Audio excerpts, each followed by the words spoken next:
Chapter 81. The Succession of the Principal's Position. Ever since he fell ill, Xian had been running on fumes.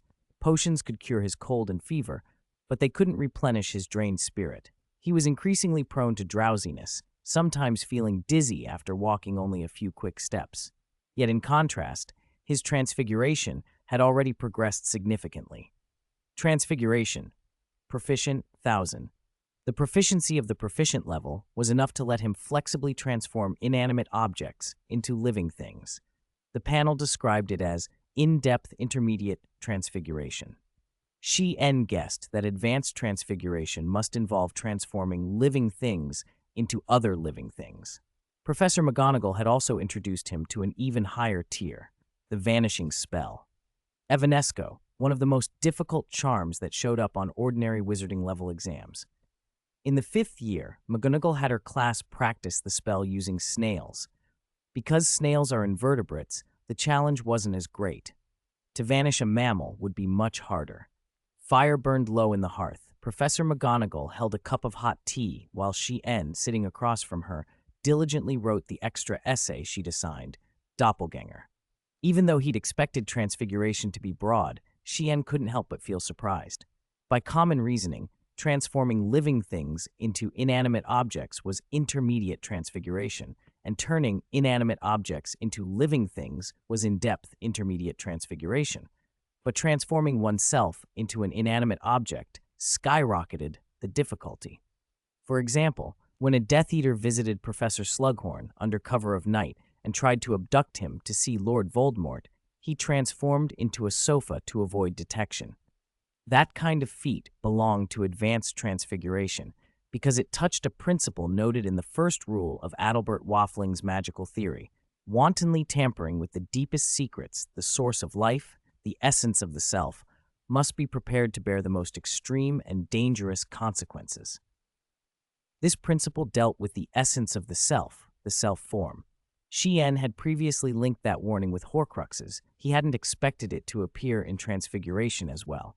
Advanced Transfiguration also covered turning the self into other living things, like when Crumb transformed part of himself into a shark, and transforming magic into objects, such as Tom Riddle turning Dumbledore's put-outer into a snake. Conversely, it could be objects into magic, like the pool water becoming a prison in Dumbledore's hands. All of these belong to advanced transfiguration. The realization hit Xian. Transfiguration might be the most powerful branch of magic because it could accomplish nearly anything. If Alohomora could be mimicked by transfiguration, if you transformed a lock into a small wooden stick, would that count as unlocking it? No wonder powerful wizards mastered profound transfiguration. When you don't know a particular spell, transfiguration could achieve a similar effect. At Hogwarts, the transfiguration professor was almost always the principal in waiting. Reinvigorated despite his fatigue, Xian focused on finishing the doppelganger essay. The concept of the doppelganger, even in magical history, derives from the pagan beliefs of Northern Europe, where the idea is that everyone has a doppelganger. The doppelganger is not only a spiritual double, but very likely a physical double, which is remarkable in the Scandinavian view. The doppelganger has our form, Hummer, follows us, and is our spirit, Hugger. Therefore, there is not only one unique doppelganger, but at least two, one a physical double, sometimes appearing in animal form, the other a spiritual double, which may also appear as an animal. The passage sounded familiar to him. He naturally associated the idea with animagi and patronuses. On the desk beside his hand, books, Intermediate Transfiguration, Advanced Transfiguration Guide, The Magic of Transfiguration, were piled into a small mountain. A deep understanding of a certain period of history is also an important part of the ritual, he muttered as he wrote. Professor McGonagall sipped her tea and watched him. Her gaze grew heavy with concern. Even when merely writing an essay, this child gave it everything. He hadn't been resting properly for too long. He was practically running on fumes. "Mr. Green, come here," she said softly. Xian looked up, dazed, and realized it was already 6 o'clock in the evening. After dinner, Professor Flitwick would teach him the knockback jinx. He packed his books into his small bag, tidied the desk, and slipped his quill into the cat-shaped penholder. "Goodbye, Professor," he he said, bowing slightly. Warmth spread around him. He caught a pleasant scent and heard McGonagall's voice as his blurred consciousness dimmed at the edges. Don't stop your dedication to yourself, Mr. Green, but get a good night's sleep and be ready for Friday's lesson. Chien slept deeply, but something strange happened in McGonagall's office. Time seemed to shift back to the beginning of the afternoon. You're helping him cheat, Minerva, said a familiar voice. Albus, who'd also rewound to noon, smiled. I was not aware that Hogwarts had such a rule. McGonagall's tone stayed calm. Albus, if you have nothing else, please leave my office. Oh, Dumbledore's smile remained benign. I just didn't realize you applied for a time-turner just to, well, Minerva, at least let me take another look at my former office. He spoke of looking around the room, but his wise gaze was fixed on Chien and the steaming turtle Chien had earlier transformed into for practice. It seems Mr. Green's transfiguration is coming along very well. When Chien woke, he felt a good portion of his fatigue lifted. There was something about being in McGonagall's office, some subtle magic perhaps, that allowed his tense spirit to relax. Most importantly, the long rest he had taken felt like only a brief pause. He rose with renewed determination and went into the Transfiguration classroom. Professor Flitwick looked surprised. It seems you're ready to learn the knockback jinx. You've maintained a good level of mental energy, which is excellent, Mr. Green. It looks like you'll be fine for Friday's lesson. He caught himself and changed the subject quickly. Let's talk about the dark arts. Mr. Green, tell me, what do you consider dark arts? The dark arts, or dark magic, are types of magic that can harm people or creatures, exert control over them, or even kill, Chien replied. For example, the 3 unforgivable curses, brewing dark potions, and cultivating dark creatures. Professor Flitwick looked at Chien admiringly. Chapter 82, Dark Arts Talent. So why should we study the dark arts cautiously? Professor Flitwick asked, standing on the long table like a small, eager conductor. He expected an answer different from this particular Ravenclaw's. He'd heard the usual lines many times. The dark arts is terrible, destructive power and the difficulty of controlling it. The dark arts are thought to corrode the user irreversibly, which is one of the reasons they are called dark. Chien knew the argument well.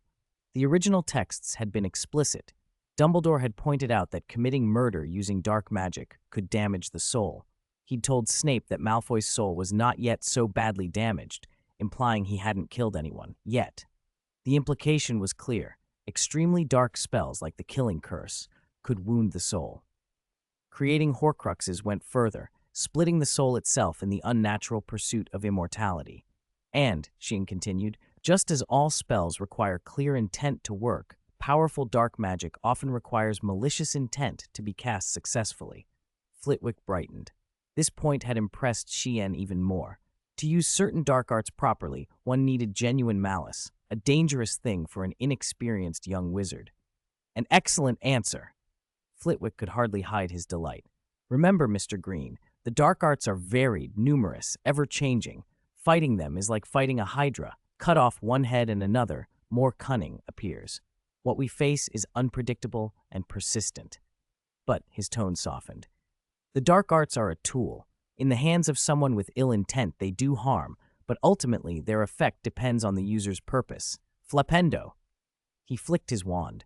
A squirrel that had scrambled through the window was sent tumbling across the room. Flitwick caught it with a quick non-verbal levitation charm, saving the creature from harm. He tried Flipendo again. This time, a book in front of him shot backward and slammed into the wall. Chien considered that the use of the dark arts lay with the caster. In an old memory, Dumbledore had suggested that what Snape did, killing him to spare an old man pain and humiliation, would not damage Snape's soul, because intention mattered. A knife used in a theft and a knife used to stop a murderer both hurt, but they could not simply be equated. Do you see, Mr. Green? Flitwick asked. Chien raised his wand. He'd been waiting for a moment like this. A first glimpse of raw talent often showed itself on a first casting. Flitwick stayed ready. Young wizards sometimes couldn't control the strength of their magic. Flipendo! A massive surge of magic erupted from the tip of Chien's wand. It swept the classroom in an instant. Chairs, kettles, loose papers, and the rescued squirrel were all forced outward in a violent, rippling arc centered on him. The unexpected force lifted Flitwick up against the ceiling. He reacted quickly with a non-verbal counterspell. For a heartbeat, Shien felt stunned. Then an odd, precise impulse leapt to his mind. He waved his wand again, sending a returning wave along the opposite path. He wanted, with sharp clarity, to knock everything back into place. The furniture, books, and even the squirrel obediently reversed, settling back where they belonged. You practiced the knockback jinx to an expert standard. Proficiency plus 50. You practiced the knockback jinx to an expert standard. Proficiency 50. A new Dark Arts field title has been unlocked. A new wizard talent has been unlocked. Oh, Shien's first thought was simple. Oh no, I'm really a Dark Arts genius. The second. Oh no, Flitwick had flown up. Astonishing talent, Flitwick exclaimed, making his way down as soon as he could and standing before Shien, excitement and a little fear quivering in his voice. Too surprising, too incredible. Shien opened the little panel that had appeared in his mind. Title, Dark Arts Apostle. Slightly increases perception of dark arts. Slightly enhances dark arts talent. Wizard Shien, Dark Arts Talent Gold. Dark Arts Apostle title applied. Note, a normal wizard is green. Evaluation. You are a rare genius in the field of dark arts throughout history. The dark arts will actively embrace you. You are a born ruler of the dark arts. Ruler of the dark arts? Shien stared. King of the dark arts? That sounded dangerously like Dark Lord. He blinked. This was ridiculous. Slander. He had met every scholarship requirement. Herbology, potions, astronomy, history of magic, defense against the dark arts, charms, transfiguration. In less than a month, he had mastered almost everything a first year needed and had advanced especially far in transfiguration and charms, on par with some older students. His history of magic notes had even been popular among older pupils. Shien had no idea how his notes had spread, but they had. Somewhere among graduates, his name seemed to carry weight. Now it was Friday, and Shien stood outside the headmaster's office, heart hammering. He had waited for this since the day he arrived. The scholarship announcement. He had worked toward it with single-minded devotion. Most of his time at Hogwarts had gone to learning and improving his magic. Inside the spacious, circular headmaster's office, silver instruments gleamed, and a blackened kettle bubbled gently on the hearth. Albus Dumbledore sat behind his large oak desk, his half-moon spectacles pushed down his nose so his deep blue eyes could peer over them at the twilight beyond the window. He casually drew a letter from a neat stack of correspondence. To the Hogwarts Scholarship Committee, I hereby, with the utmost solemnity, formally and strongly recommend Mr. Shien Green for this special scholarship. Mr. Green is the most outstanding student in both talent and character I have seen in my many years of teaching. He has not only mastered all core subjects with excellent grades, but his precision in charms practicals and the talent he has shown in transfiguration far exceed the level expected of first-year pupils. What is particularly commendable is that this young gentleman, entirely on his own, has shown resilience, discipline, and kindness beyond his years. The brilliance of his character, talent, and effort can no longer be concealed by a humble exterior. He fully deserves this funding and has the potential to become the pride of Hogwarts.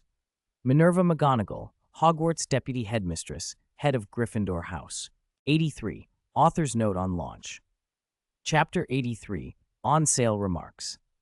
Dear readers, this book will go on sale tomorrow night at 10:30 p.m. I hope you'll all come take a look. When it launches, I plan to write 10,000 characters per day and will continue that pace until the book is finished, barring any unforeseen circumstances. A few words about extra updates. I really take this book seriously, so I write slowly and revise chapters to keep the quality high. It's a story I love, and I have full biographies for every character and a very detailed outline, so the quality will not drop.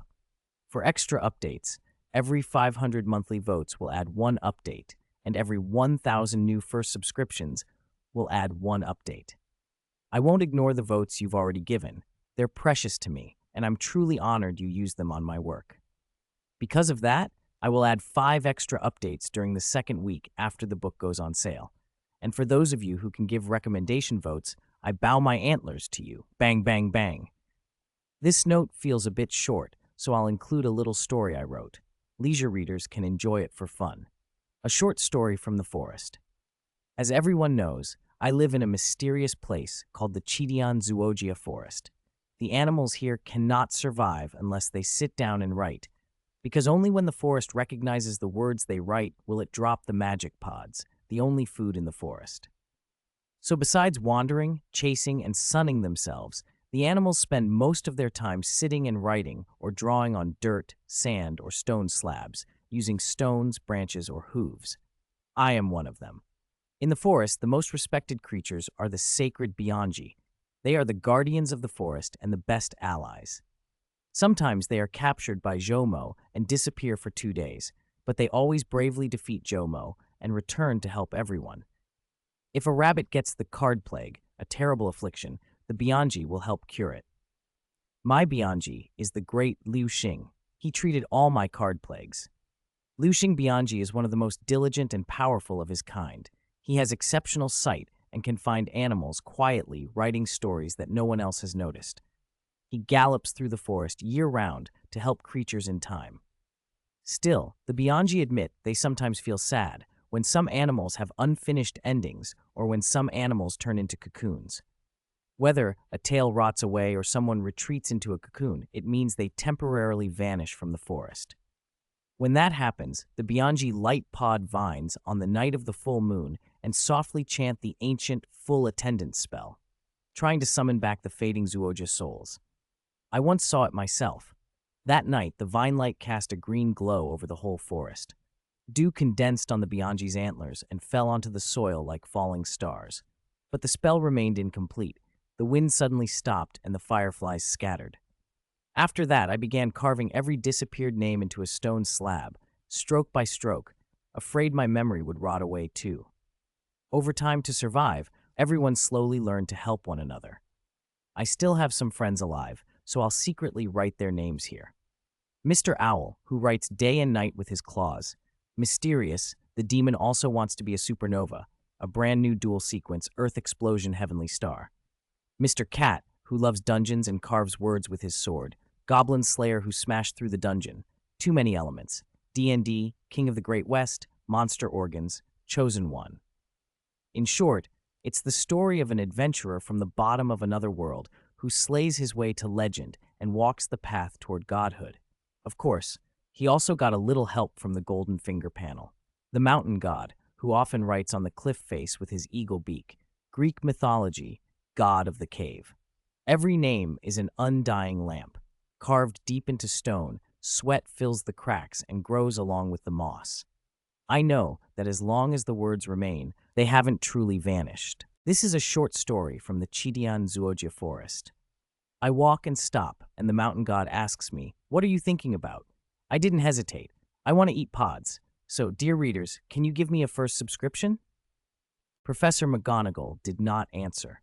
Her eyes swept past the glittering rows of silver, past Fawkes perched silently on his stand, past the many portraits of former heads of house, and finally rested on the carved stone behind which a young wizard waited for the password.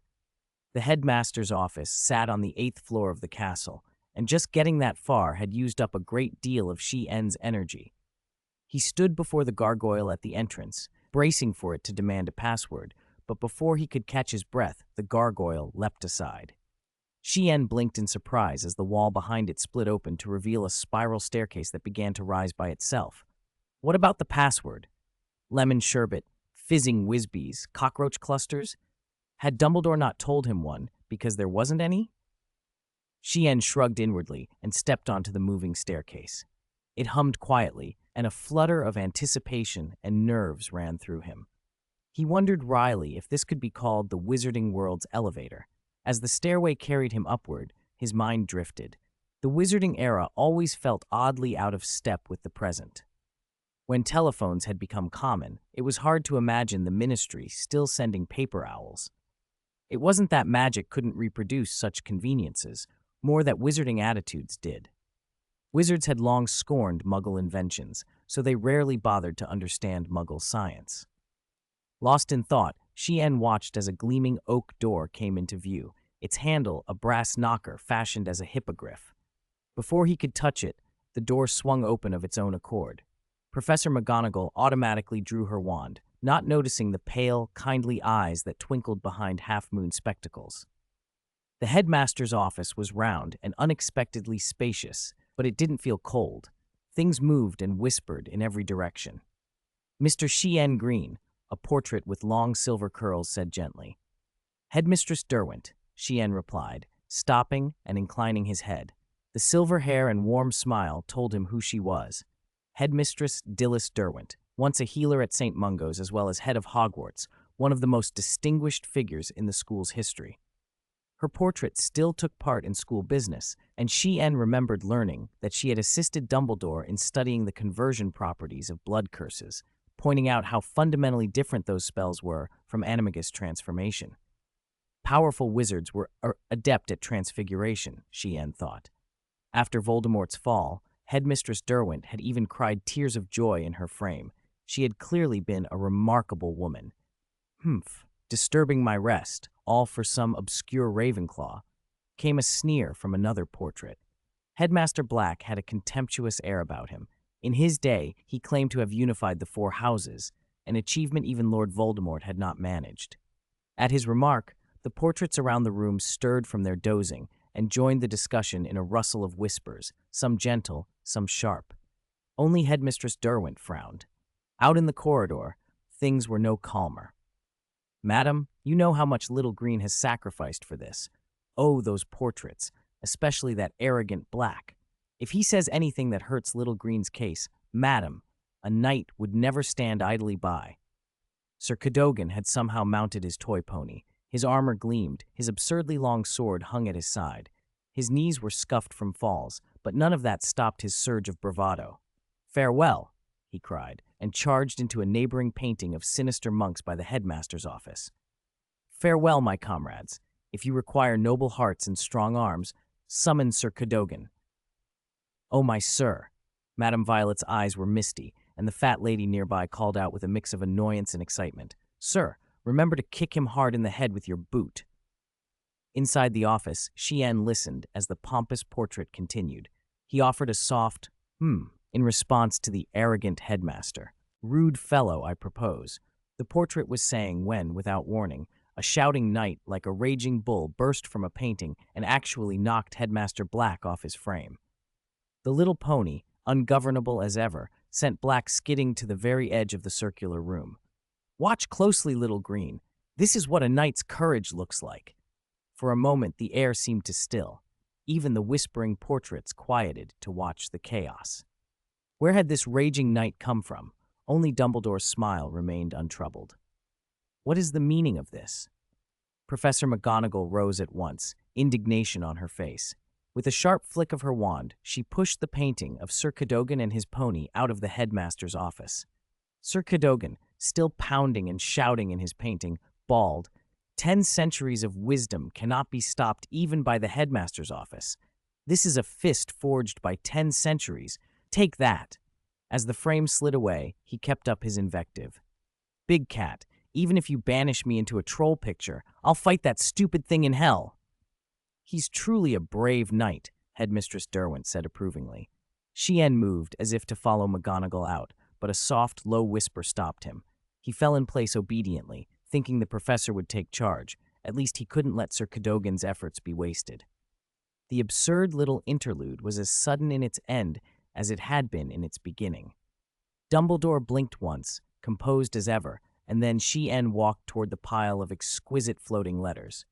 The special scholarship review meeting for Mr. Chien Green now begins, a portrait of a stern-faced former head announced loudly as Professor McGonagall returned to her seat. Chapter 84, Quirrell. Being surrounded by a dozen portraits is a strange thing, especially when the portraits do most of the speaking. The atmosphere in the headmaster's office grew serious. At last, Headmaster Dumbledore, with his long white beard, waved his hand. A floating envelope spun through the air and landed before Chien Green. The crackle of the fire mixed with the soft gurgle of the kettle, and Dumbledore's gentle voice filled the room. Oh, an important matter. Let us hear the professor's advice.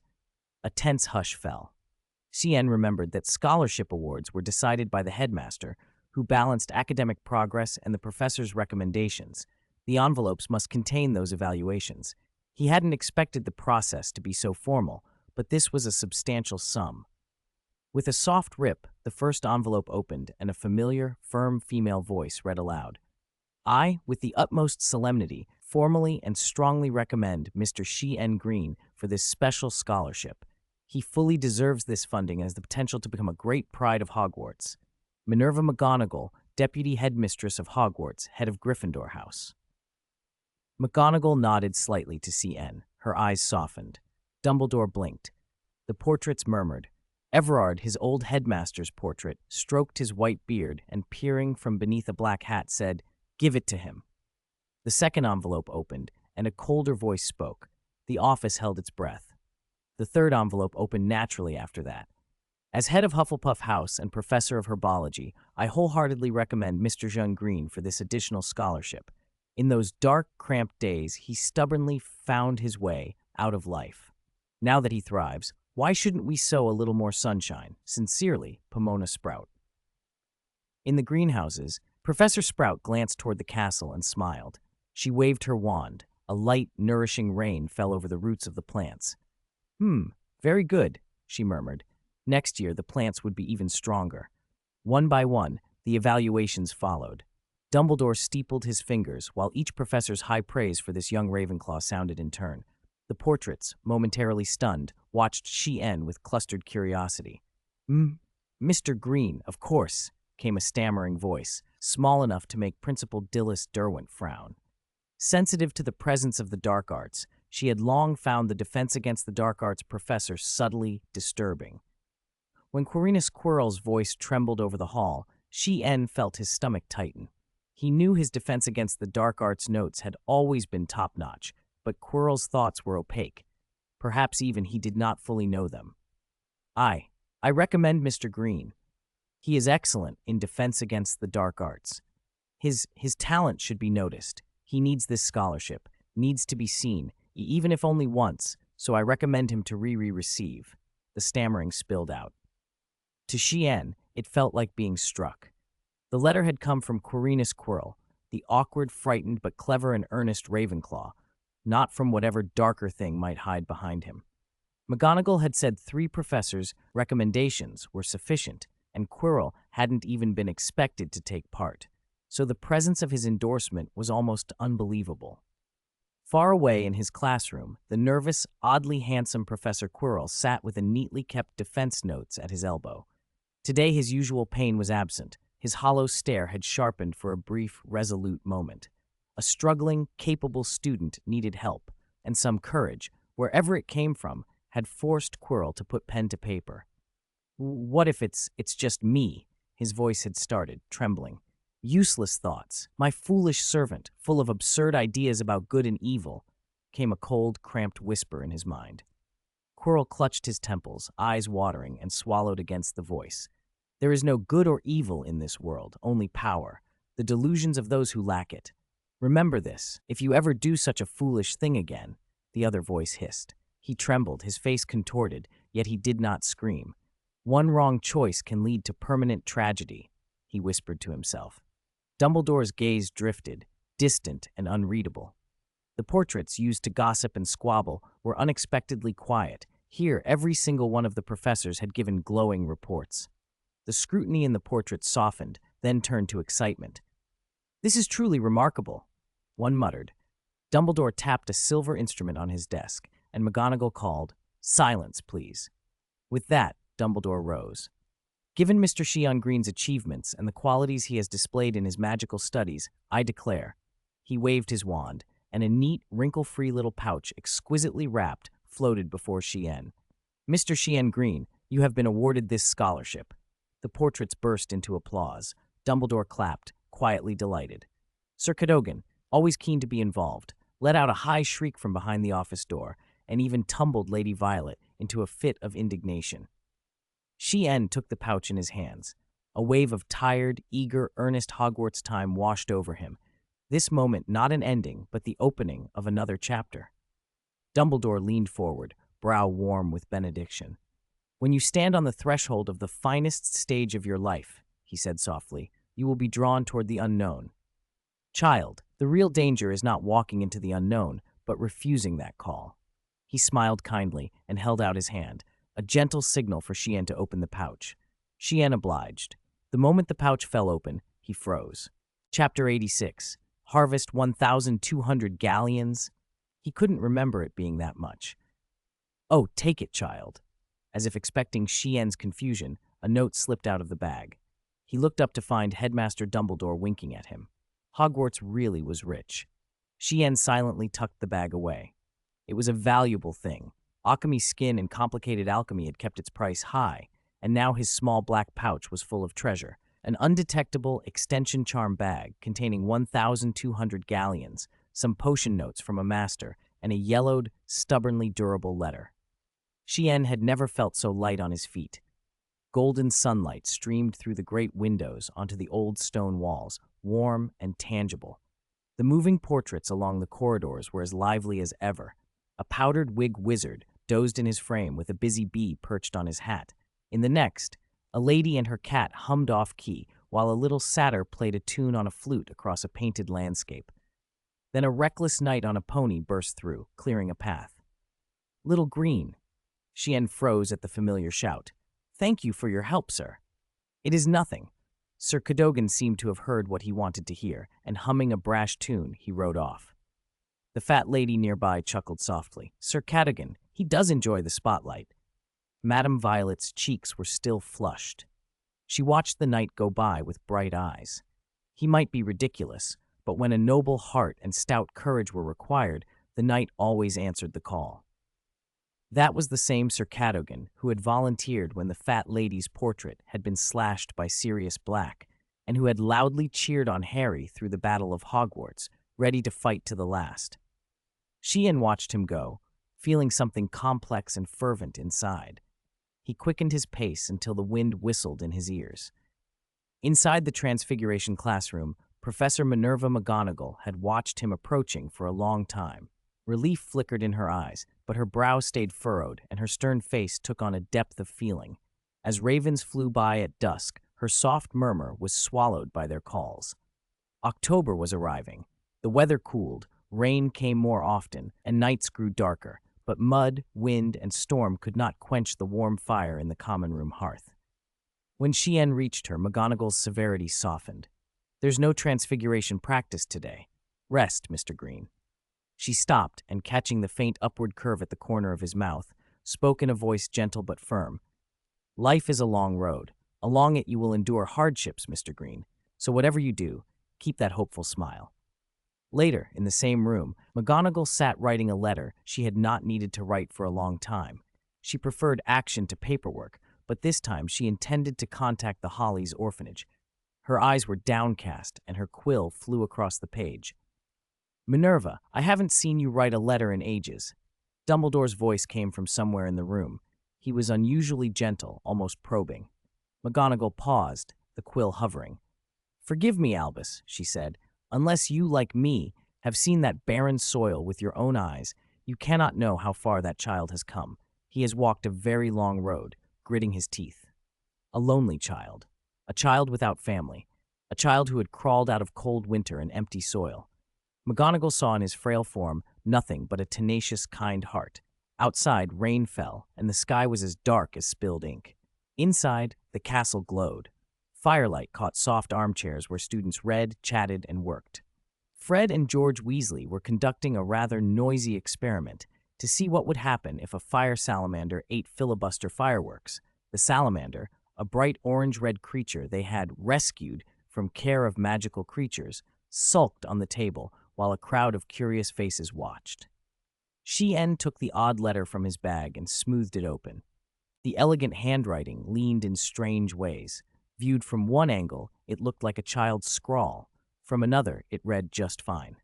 "Dear Mr. Green, I was informed of your request by Professor McGonagall and am both pleased and touched by your desire for learning.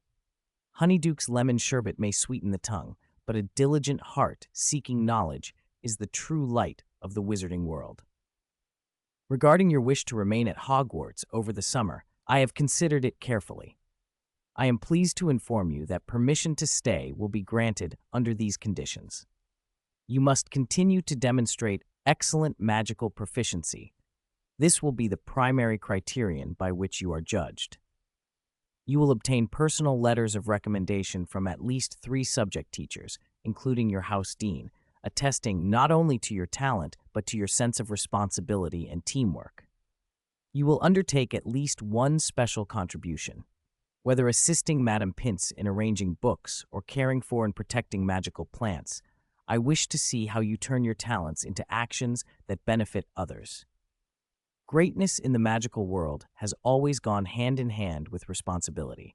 Should you stay, you are welcome to join me for tea in my office every Saturday morning. No matter what, please remember that Hogwarts' hearth will always burn warm for you. Sheehan folded the envelope carefully. He hadn't expected McGonagall to push so hard on his behalf. Hogwarts, which rarely allowed students to remain over summer, had opened its doors for him. Even Tom Riddle, once watched and celebrated by the whole school, had not received such favor. The hearth's flames seemed to glow brighter for that reason. A thin cloud of sunset drifted across the sky. Dumbledore stroked Fawkes's wings, and through the stained glass panes, his eyes lingered on the ambitious young wizard. Ah, a new beginning, a true beginning. Chapter 87-86, Rest and Neville. The fire salamander on the edge of the Great Hall suddenly shot up into the air, spinning wildly around the room. Sparks crackled and several loud bangs echoed as Percy hoarsely scolded Fred and George. The salamander spewed orange-red stars from its mouth in a beautiful, spectacular display before, with a series of small explosions, it dove back into the hearth. The commotion only deepened Sheehan's already relaxed good humor. He decided to take a day off. Professor McGonagall had told him to explore the castle and insisted he not overwork himself. She'd warned, sternly, that practicing magic too aggressively could have adverse effects and pressed him to get a good night's sleep, to calm his mind, and to remember that balance between study and rest was important. At the entrance to the Great Hall, 2 pairs of eyes were fixed on Sheehan. "Justin, are you sure this will work?" Hermione craned her neck from behind a mountain of books. "Of course it will. Have you forgotten what that knight said? He's wearing a knight's medal from King Arthur's time, and knights never lie." Justin sounded confident as he walked over. Under the enchanted ceiling, cloudy gray this afternoon, the long house tables were piled with porridge bowls, plates of pickled herring, mountains of steak, and dishes of pudding. Hermione and Justin sat down beside Sheehan. Hermione's intermediate transfiguration lay open on a milk jug beside her. Sheehan, well, it's the weekend and I'm afraid I need a little help," Justin began, a little embarrassed. Sheehan, mulling over what it meant to maintain excellent magical proficiency, nodded. "I need history of magic notes," Justin finished. "I just finished adding the King Arthur section," Sheehan said. "The latest history of magic assignment starts on page 65. And herbology, astronomy, potions," Justin rattled off. "For specifics, you'll have to practice. The detailed procedures are in the notes," Sheehan replied. "Oh, defense against the dark arts and charms, too," Justin trailed off. Sheehan paused and gave them a helpless look. "The charms notes are with Hermione, and the defense against the dark arts notes are with you. You're hopeless, caught red-handed." Hermione's cheeks went a little pink. "It's fine, Hermione." Justin's smile warmed. "You know as well as I do that without his notes, Sheehan will have no choice but to rest." Nearby, Michael had already widened his eyes at the exchange. The next second, he started shaking Anthony, shouting, "Look, look! This is what friends are for. Friends who can save your life on the death weekend. Hey, I'm telling you both, can't you show a little more ambition?" The young wizards were always loud. In the noisy corner of the long table, Neville ate his toast and glanced toward the ruckus now and then before lowering his head again. Michael suddenly wrapped an arm around him. "Hey, Neville, I contributed a whole week's worth of pudding. Did you actually get into that place?" Neville shrank back, remembering that Cien's guidance always ended at the second corridor. He had never been beyond it. His breath quickened and his lips trembled. "No." Merlin's pants. Michael's eyes grew even wider. Evening blurred in from the direction of the Forbidden Forest. Cien walked slowly along the stone path, a magical lantern in his hand casting a steady light. Before Lumos was widely used, wizards illuminated their way with lanterns powered by older spell arrays. Xian could feel the runic spellwork within his lantern. Its glow was different from Lumos, far stronger, but also much more draining. If Lumos ranged from 1 to 7 in brightness, the lantern's lowest setting was about a 3, and its maximum exceeded 20. There was an old saying in the magical world: the older the magic, the stronger it could be. That didn't mean magic hadn't progressed. Modern spells had been refined for speed and ease of use. Ancient magic was crude by comparison, but often far more potent. Simple life spells used in duels long ago could be devastating, and their long casting times cost many wizards dearly. The International Wizard Dueling Championships were full of such stories. A competitor might try to channel for a single world-rending spell, only to be disarmed by a quick Expelliarmus. Over centuries, spells had been simplified and accelerated. The trade-off was less raw power. Once a wizard reached a certain level, though, standard spells could cease to satisfy, which was why many older masters studied runes and archaic magic to push past modern limits. Xian's mind drifted into these thoughts as he took out Headmaster Dumbledore's letter and considered how he might remain at Hogwarts. He was pondering practical preparations, how to deal with dangers like trolls or hostile pureblood supremacists, when he noticed a figure hovering near the stairwell, trying to hide. "Neville," the boy called, almost summoning every ounce of courage. Xian stopped. Neville turned as if pretending he hadn't been the one to call, which set Justin, who'd been peeking from the classroom doorway, laughing quietly. Inside the classroom, Hermione practiced the levitation charm. Her desk was buried under notes and half-returned library books already covered by newly borrowed volumes. Xian's own desk was different, neat and orderly. He tended to memorize trivial texts on the spot and kept the important ones close, like the book on magical theory. Aside from the occasional pastries that refreshed themselves, everything had its place. A quick notes quill floated above a light blue notebook, recording Xian's thoughts in brief strokes. A wizard's magical proficiency, as shown in practice, generally involves spells and transfiguration. Potions count as well. Practice is the test of theory. Headmaster Dumbledore's request fit perfectly with Xian's current aims. He'd already begun making preparations to meet potential threats at Hogwarts. With those thoughts forming plans for after Monday, he walked toward Neville. Chapter 88, 87, Flight Test. Neville hadn't expected anyone to sit patiently in the same spot for more than 10 minutes. When he cautiously turned his head, he found Xian still there, calm as ever. Neville's eyes, already red, threatened to spill over. Xian sat down gently beside him, and with a small flick of his wand, turned the book in his hands into a blue cushion. Transfiguration and spells were the most important things to Xian right now. His transfiguration was at an advanced intermediate level, but still not proficient. If he reached expert, he told himself he could probably turn an entire desk into a wild boar without trouble. Transfiguration also made up for some lack of offensive options. At the moment, his strongest offensive trick seemed to be a dark arts knockback jinx, though he preferred not to use that lightly. He already carried enough enhancements, and you never had too many spells hidden up your sleeve. Still, his defenses needed work, so he had chosen a versatile protective spell, Finite Incantatum. The book listed it as defensive magic, a useful complement to shields like Protego. Snape had demonstrated Finite first in the dueling club to end Harry and Malfoy's duel, and later Hermione used it to dispel the charmed bludger in the Chamber of Secrets. It was simpler than Protego, yet just as practical, an excellent choice. Even though you just taught me levitation again, I still failed. Neville's voice dropped. Maybe I'm not a wizard at all. Because Xian had patiently worked through Wingardium Leviosa with him before, and because he had never mocked him, Neville spoke more than usual. They say I'm timid and muddled, and they're right. I forget things. I can't get anything right. Xian listened quietly. The oak staircase creaked softly beneath their feet like the breathing of a sleeping giant. A magical lantern hung nearby, its light flowing honey gold, growing softer as night deepened and warming that little corner of the castle. Neville hunched on the wide landing steps and murmured. Xian said nothing at first. Your levitation charm failed. Xian's voice was soft. Neville ducked his head, bracing for scorn. So, do you want to try it again? Xian asked. Something like a small, shimmering apology ran down Neville's cheek. From inside the room, Justin banged against the doorframe and called, "All right, just wait a little longer." He stepped in holding a platter of fried meat and a stack of puddings. Hermione sniffed and scolded, "It's cold out here. CN. Don't catch another cold."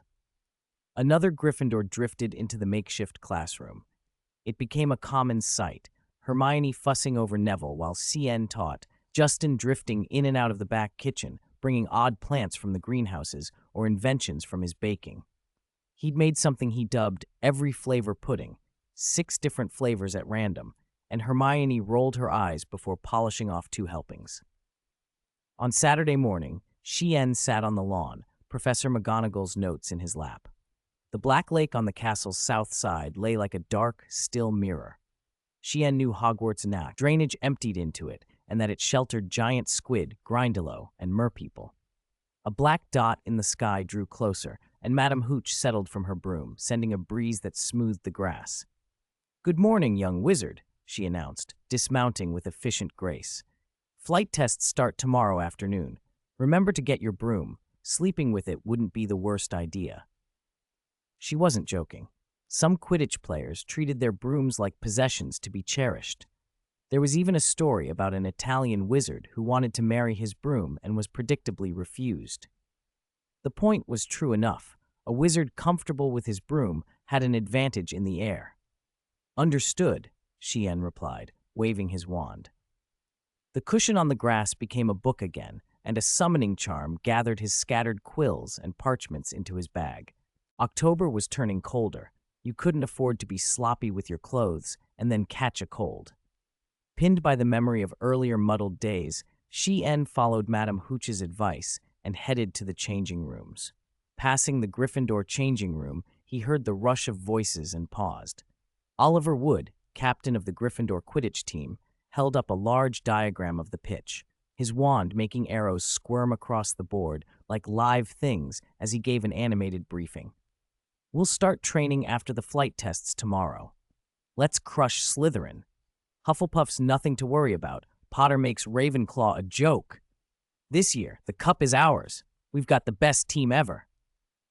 CN didn't want to get dragged into Quidditch politics and slipped away to Madame Hooch's shed to collect the Nimbus 2000 she'd been keeping for him. The thought of not having to climb the tower stairs anymore, but simply flying up into Ravenclaw Tower, already made his chest tighten with anticipation. Chapter 89, 88, Secrets. It wasn't only Gryffindor having flying lessons that morning. Chien spotted a gaggle of Hufflepuffs from a distance, laughing and talking as they filed onto the Quidditch pitch. They carried brooms and dog-eared books. The Hufflepuff on the far left, with an honest grin, held a copy of the Beater's Bible. Its first rule, "Take out the seeker," printed in bold. The gentle senior in the middle had a broom in one hand and a battered book titled "He Flew Like a Madman" in the other, tapping a passage aloud. Use the pincer movement to score. 2 chasers draw the keeper aside so the third can swoop through. Everyone erupted in laughter.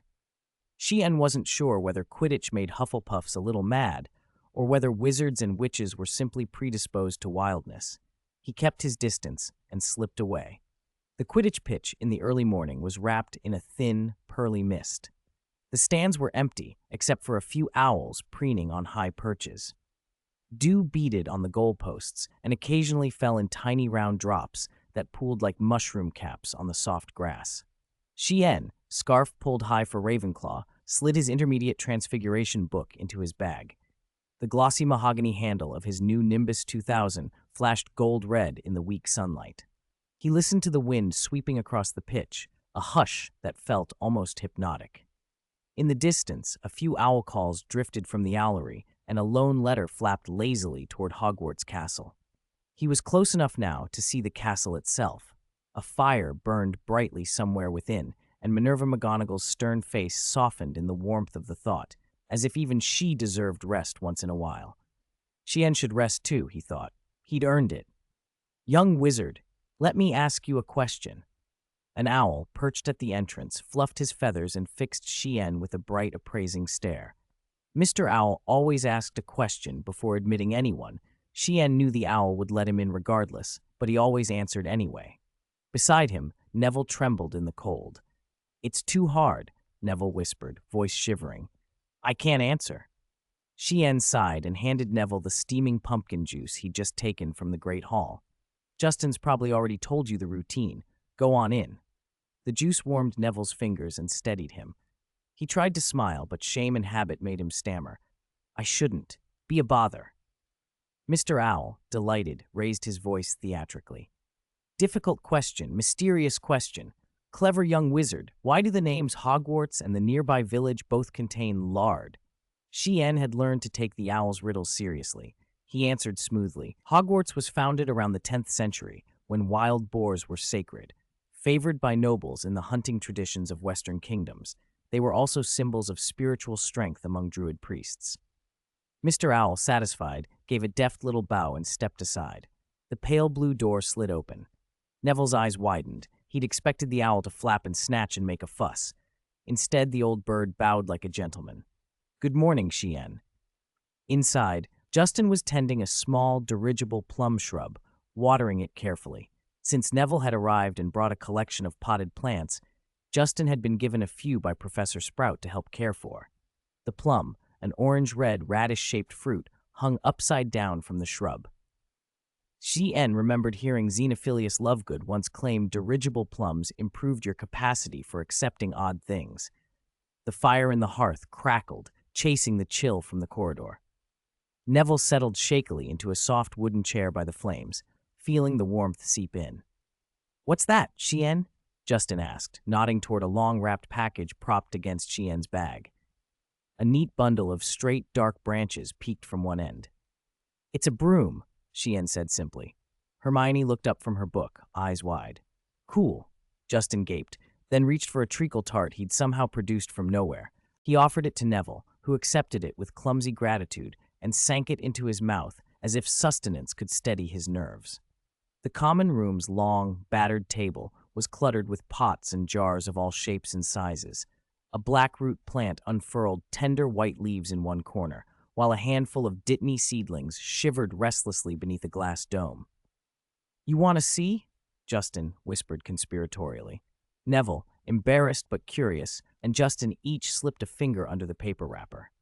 Hermione, helplessly curious, craned her neck from behind a book. When her green eyes met Chien's, she looked momentarily panicked. Chien let them lift the wrapping. The letters on the broom gleamed. Nimbus 2000, stamped in gold on the shaft. "Nimbus 2000, Justin breathed. "Merlin," Neville's shy face brightened. "Very good, Neville," Justin teased when Neville gave a small, proud smile. Neither of them had ruined anything this time. Hermione's astonishment came out in a rush. "A Nimbus 2000, and there's a flying practice? The notice. It says it's tomorrow afternoon." Justin muttered, almost to himself. "Chien never told us." Then, offering another tart, he said with a grin, "Hermione, want some treacle tart?" Where did you get that?" she demanded, distracted, flustered by the broom and the upcoming practice and the pile of things she suddenly had to question. Justin only smiled. "This is actually what I wanted to talk about. Some magical matters I came across today." Chapter 90, 89, The Kitchen. A cool breeze slipped in through the stained glass window. Chien sipped pumpkin juice that Justin had somehow produced. A few wisps of cloud floated across the sky like white flowers in an oil painting, and the sun warming his skin felt pleasant. Professor McGonagall's notes on the ancient concept of the double lay open beside him. In sleep, spirits, ghosts, and doubles could move freely. Distance was no barrier. Instant communication could be established between people far apart, sometimes in a semi-conversational state. McGonagall had written that understanding this was very helpful for transforming from self into another living being. If one mastered the idea of the double in depth, conceivably a witch or wizard could learn animagus transformations later in intermediate transfiguration. Animagus might not always be useful, but Chien found the idea intriguing. Reading the notes made him see dreams in a new light. In the original Goblet of Fire, Harry had a dream in which Cho Chang, Cedric, and his firebolt appeared. Later, the dream changed, and Harry's body was altered, turning into a snake. That fit McGonagall's explanation. Those who don't know they have a double interpret what they see as a dream. Those who do know are aware they have manifested a double. Harry, Lord Voldemort, and Nagini were doubles to one another. Dumbledore's later warning to Harry about Nagini made more sense with this in mind. Magic was rarely simple. Sometimes it was as complicated as a 1,000-page treatise. Without a proper guide, young wizards could easily get lost. If McGonagall hadn't given him her notes, Shi-En would have had to dive into the library to try and grasp such advanced ideas. Hands-on teaching had always been efficient in the magical world. James and Sirius had mastered their animagi forms and even taught Peter Pettigrew, which showed the power of apprenticing under someone experienced. Leaves rustled outside, and the fireplace's roaring flames drove the wind away. Justin had Neville use a levitation charm to bring him a piece of parchment. Neville's face was red with the effort. He didn't dare look away until the parchment landed. Only then did he let out a long, relieved sigh. Genuine pride lit up Mr. Longbottom's features, and a nearby voice sounded surprised and pleased. "You did great, Neville. The movement of your left hand needs to be larger. Still, a huge improvement, Neville." Shi-En took the parchment from the table. The handwriting looked warm in the firelight. "Oh, Shi-En, I've been meaning to ask you for ages. When can we talk about chocolate frog cards again, and the ever-changing ceiling of the Great Hall? Do you remember those toads in the potions classroom glass cabinet? They remind me of that chocolate frog you helped me catch. Want to see the Hogwarts kitchens? Just you, me, and Hermione. I know you're busy, but we need you, not only for all those amazing spells, but for us too." Shi-En blinked. Across the table, Justin and Hermione were both looking at him. Hermione peered over a book, her eyes bright, while Justin smiled at him openly. The invitation made something click in Shi-En's mind. "House elves!" Hermione burst out as they walked from the great hall toward the kitchens. She couldn't hide her excitement. House elves who do magic without wands. Usually they belong to ancient wizarding families and live in old manors. "Yes," Justin answered. Hermione dug Hogwarts a history out of her bag, pointed at a passage, and read aloud to Shi-En and Justin. "There are house elves who live in Hogwarts, but I've never seen them. They usually hide from wizards. Are you sure you found them? If these are them?" Justin reached up and gently scratched an emerald pear painted on the wall. The pear wiggled, gave a little snicker, and turned into a glittering door knocker. A small inscription seemed to announce itself. "The Never Hungry Club welcomes you." Justin pushed the door open. "Come on, Hermione." They stepped inside. The first thing Shi-En saw was the dome. Not as high as the Great Hall, but no less spacious. 4 long wooden tables, mirrors of the house tables upstairs, were arranged below so food could be sorted and sent accurately to each house. Flames danced in a massive hearth that burned year-round. Copper pots hung above it, large enough to stew soup for hundreds at once. The whole room pulsed with simultaneous silent magic. Transfer charms, levitation charms, and countless food spells were being cast wandlessly and without fanfare. So this was the Hogwarts kitchen. Hermione bounced with excitement, Quill already moving as she took notes. So the food that suddenly appears for students, was it sent by house elves? "You guessed it," Shi-En said softly. Justin shrugged, not surprised. "Oh, Shi-En, you can ask them for anything you want to eat. By the way, for some reason they all seem to like you a lot." At that moment, a tiny, skinny elf scuttled up to Shi-En. Its ears were huge and bat-like, its eyes bulged like tennis balls, and its nose was long and flat. It had been pushed forward by the other elves to be the spokesperson. Welcome, Mr. Green. Do you need something to eat?" it said. Shi-En frowned in surprise. "Do you know me?" "Of course, Mr. Shi-En Green. We have been looking forward to your coming." The elf wriggled and chattered something in its own language that Shi-En didn't understand. "May I know your name?" Shi-En hesitated for a moment before answering. The elf, dressed in ragged clothes, wiggled its fingers and spoke in a soft voice. "My name is Ira, Mr. Green." "Ira?" Shi-En repeated. "May I ask why you know me?" He had not expected the house elves to recognize him. He certainly hadn't imagined being so well known, especially by creatures that usually hid from first years. Chapter 91, 90, Unlimited Food. As Ira described it nervously, Shi-En gained a clearer picture of Sir Cadogan's past. The night's boredom had driven him to appear even in the small painting in the back kitchen, complaining, "If I can't eat it, I'm not allowed to look." King Arthur, you might as well burn me. Over time, he had come to know most of the house elves. Long ago, some young wizards here had tormented the elves. One common cruelty was forcing them to bang their own heads to see if they'd stop. Sir Cadogan had chased and scolded those boys for a whole week. At the time, Principal Delilah Devant praised him, and the house elves came to deeply admire Sir Cadogan, though the knight himself never cared much for it. Naturally, that goodwill later transferred to Gien. Lord Cadogan said, "If anyone else could become a noble knight, it would be little Lord Green." Ira murmured, her voice soft but her eyes bright whenever she spoke of Sir Cadogan. Gien produced a soft cushion with a small, casual spell, a rare indulgence, and sat in the back kitchen while Ira told more of the stories. How Sir Cadogan had single-handedly defeated a troll, how he'd held his own against 3 at once. Justin moved around them, making desserts and consulting notes from Professor Sprout on food magic. Hermione was still excitedly chatting with the house elves. They, intimidated, stammered, and stumbled through their replies. Justin declared the Hogwarts kitchen's the best place on Earth, and Chien watched, amazed by how many dishes Justin could produce in a short time when he put his all into it. His speed rivaled, though barely, that of the house elves. Naturally, Chien ate too much. When the lazy afternoon sank into early evening, a few more students gathered at the edge of the Forbidden Forest. The sunlight was gentle and docile. They stopped a dozen paces from the trees, a high, dark green wall of trunks that gave way to a mossy slope. Sunlight filtered through the branches, making golden patches on the ground. Where the light pooled thickest, an ancient beech spread its massive limbs. The air was damp with earth and the faint, elusive scent of wildflowers. On the train, the house elves helped with our luggage at Hogwarts, washing clothes, steaming food, everything, Justin explained to Hermione, while distant bird calls and the rustle of small animals came from the forest. They can apparate at will, and some of them know disillusionment charms. Hermione took notes and asked questions. Chien remembered Ira's promise. Ira wants to help Chien Green.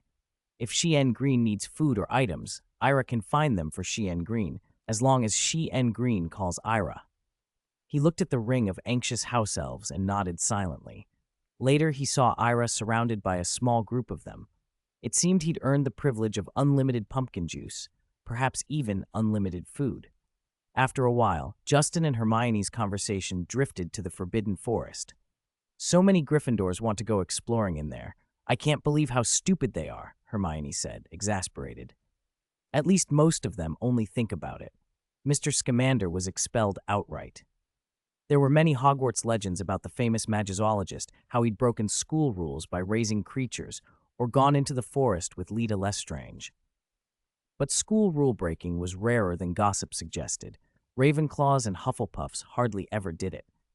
Justin and Hermione kept talking, though their eyes frequently flicked to Chien. The wind from the Black Lake carried a damp tang. The shadows of the 3 students lengthened and slanted until they merged together. "Ira?" Chien said later that night in the Ravenclaw dormitory, and within 2 seconds, a small figure appeared at the foot of his bed. "Mr. Chien Green, it is an honor to serve you." Ira clutched her patched clothes, clasped and anxious. "I need a cup of hot milk. Oh, this is for you." He handed her a candied hawthorn, one he'd tried to make in the kitchens from memory. Normally, it would take time to prepare, but magic is rarely bound by ordinary rules. "No, no. How can Ira accept a gift from Chien Green? Serving you is what I should do," she protested, visibly startled. Then her eyes brightened. "Please accept it." Moments later, the room was no longer in need. There was a steaming cup of milk and a small plate of biscuits. Chien took a quiet sip. He could feel how much his body had recovered. Hogwarts was not short on nourishing food, and Professor Snape's potion had helped tremendously. He judged himself at least halfway back to strength. The rest of the recovery would take time, but with Snape's potion, it would not be slow. At the dormitory window, he cradled the Nimbus 2000, feeling the broom's structure and the surge of magic within it. The sensation confirmed something. This was clearly a talent, a fine aptitude for something like alchemical crafting and technical creation. His notes expanded, not only Transfiguration and the flying test tomorrow, but new entries about construction and enchantment. Night deepened. By the same window, Hermione sat reading by candlelight. To avoid the gossiping boys, she muttered a nonverbal charm and moved to the windowsill. She was still a little astonished that Justin had managed to make Chien rest for a whole day. She didn't know what the night painting had said to convince him to do it. "Let's just consider him a house with its doors and windows tightly closed," she overheard Justin say in a relaxed, amused tone. "Doesn't matter. I'll keep knocking." Chapter 92, 91, Spell Learning Plan, Sunday. Inside the classroom, Chien heard the Hogwarts clock chime and naturally put away his notes and picked up his Nimbus 2000. He knew the flying test was about to begin. Although his flying skill had already reached expert and he had an expert-level levitation charm plus proficient transfiguration, those were his highest proficiencies so far. Still, he couldn't help feeling a little nervous. After all, there was only one chance. It had been a long time since he arrived at Hogwarts, and he had made steady progress in every branch of magic. Proficient transfiguration, 1 expert-level spell, 5 entry-level spells, and the finite incantatum he was about to learn. To be safe, Chien planned to push finite incantatum to expert level right away. For longer-term goals, like the shield charm or apparition, he didn't expect Professor Flitwick to teach them quickly. His spell title was still only entry-level, so he was preparing to pick 3 spells to grind to expert level. With the boost of a new title, learning difficult spells should accelerate. Transfiguration, his specialty, wasn't far from expert level either. Chien opened his panel and checked his stats. Name, Chien Green Identity, Wizard. Titles, entry-level spell, Proficient Transfiguration. Proficiency, Levitation Charm, expert level, 209,000. Lumos Charm, entry level, 600-900. Transfiguration, proficient level, 61,000. Advancement, 6 proficient level spells or 3 expert level spells can unlock the proficient level title in the spell domain. Consider choosing 3 expert level spells. Wizard talent, potions, green. Herbology, green.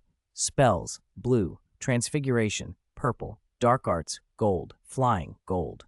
Compared to before coming to Hogwarts, it was a world of difference. On Sunday afternoon, the weather was clear and cold.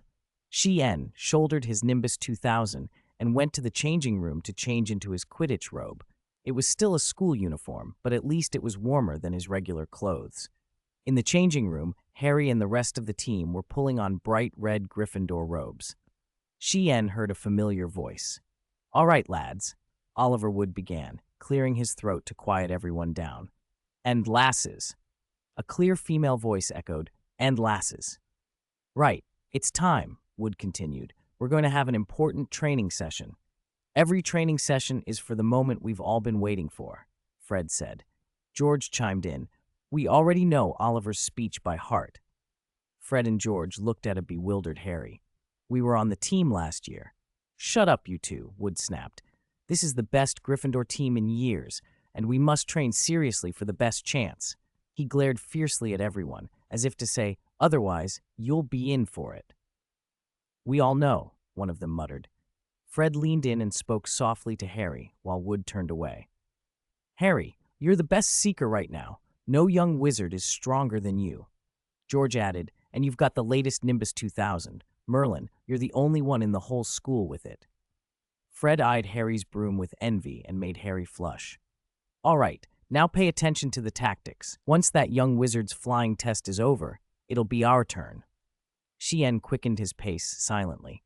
Madame Hooch was already waiting on the Quidditch pitch. She pulled an iron ball from her bag and explained the test to him. "The test is simple. Catch the quaffles and dodge the bludgers. You'll have 15 minutes. Catch 3 quaffles and avoid all the bludgers to pass." She finished the rules succinctly, then studied Chien for a moment and softened her tone. "Don't be afraid of actually getting hit. I'll be watching you the whole time, but if I have to intervene, your test will be considered a failure. All right, Mr. Green, get on your broom and warm up with 2 laps." Chien swallowed his nerves and mounted the broom with a small thrill. As soon as his feet left the ground, he felt calm. He flew 2 laps around the pitch and practiced a few simple turns. Just as he was settling into a smooth rhythm, 2 furtive figures appeared in the stands. "Justin Ertz this time?" Hermione whispered, scanning the field but not seeing anyone obvious, only a few blurred figures moving too fast to make out clearly. "I see Chien," Justin replied loudly. He handed Hermione a pair of binoculars. This time she saw Chien's face clearly. "How did you see so clearly?" Hermione asked. Justin waved the binoculars. "Exactly 2 pairs. Mother's considerations are always thorough." "All right, Mr. Green," Madam Hooch called, waving broadly. "Watch carefully. I'm going to release the bludger, just like we practiced. Avoid it."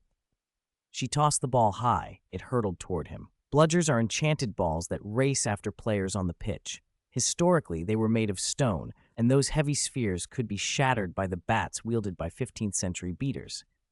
When that happened, the flying shards posed a danger to everyone on the field. Agatha Chubb, an expert in ancient magical artifacts, once noted dryly, "Undoubtedly, they are bludgers, not cannonballs." By design, bludgers attack the nearest player, which is why teams employ beaters to drive them away. Chien, of course, did not have a beater to protect him.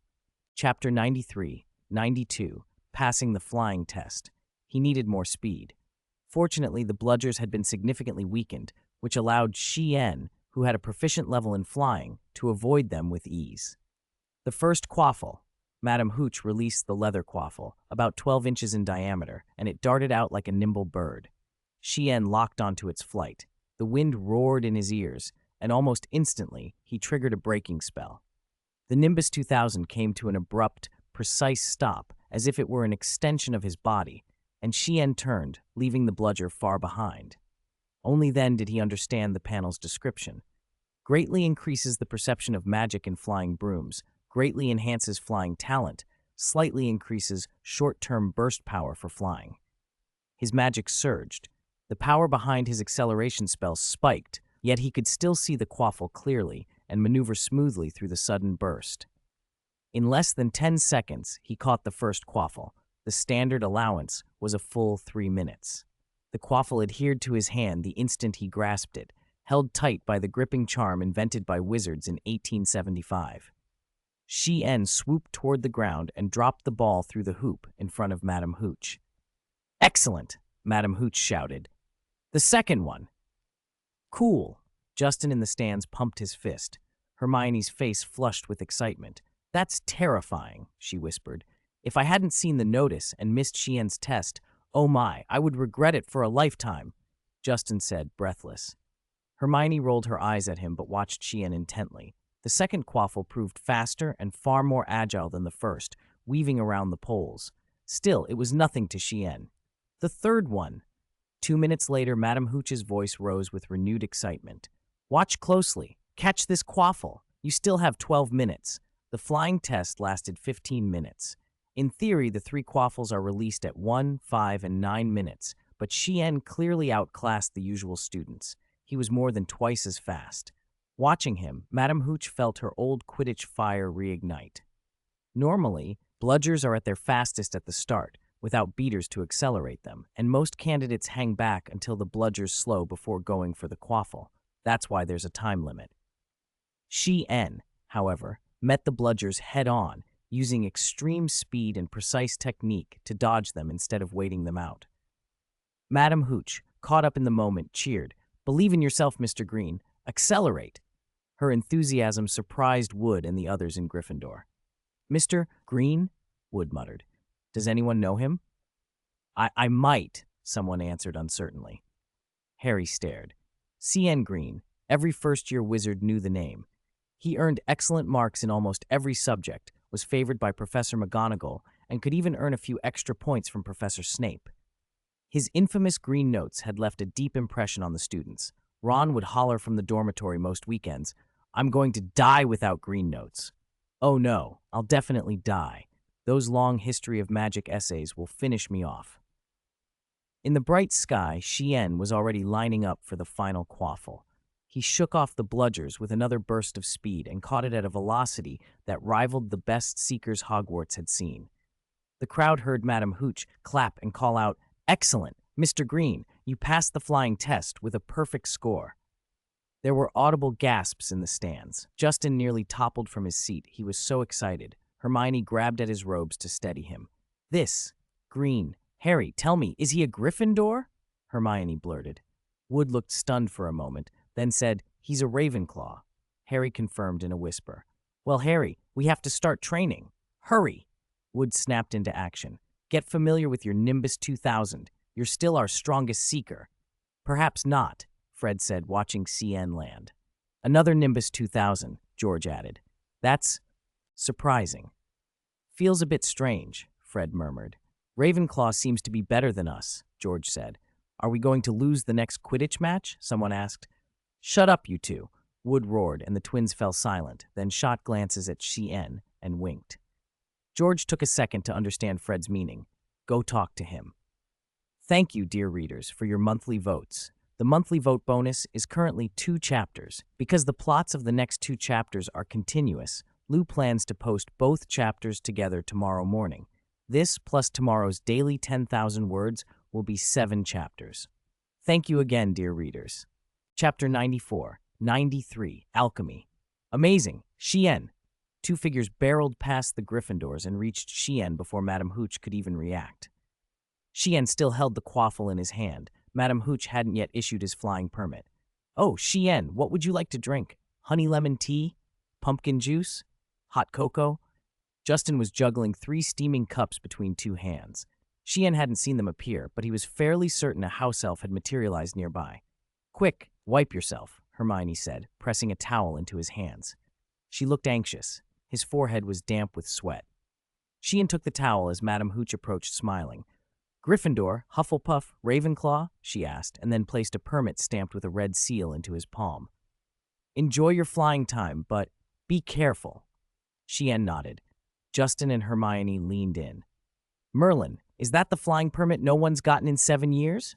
Justin looked faint with excitement, clutching the paper as if afraid it might disappear.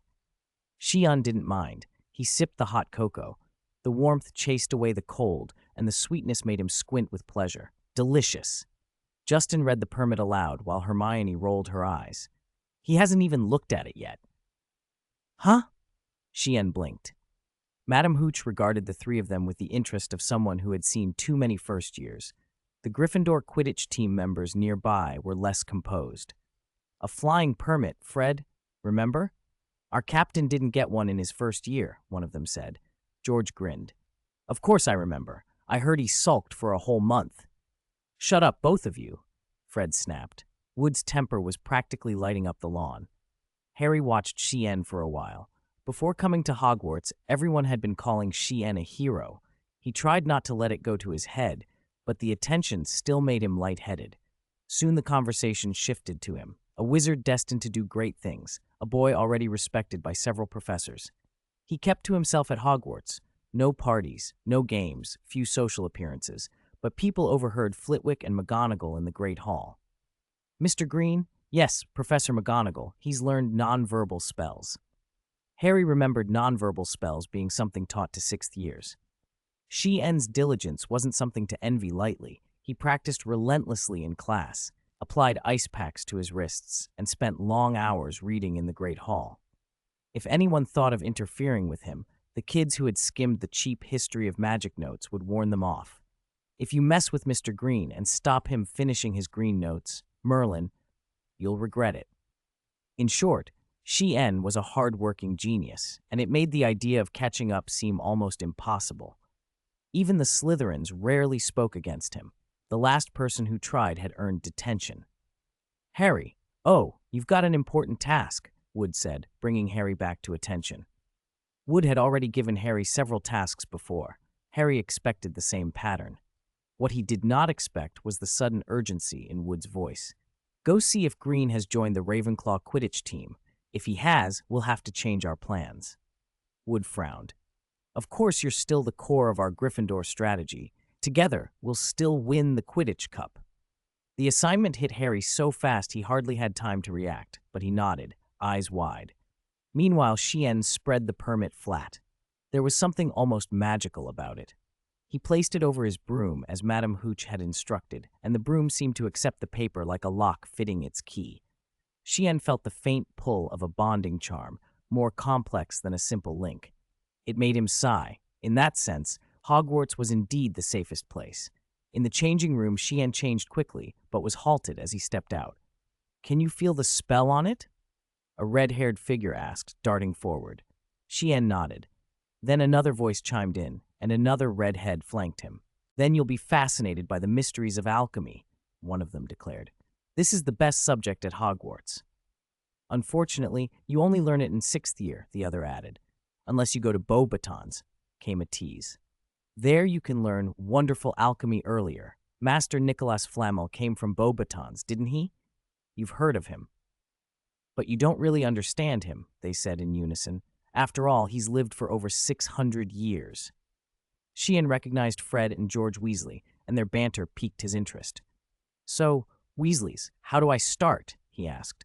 You have to tell us exactly what you felt on the broom, Fred said, setting his broom down. It floated obediently in the air. This is the first time we've seen someone like us.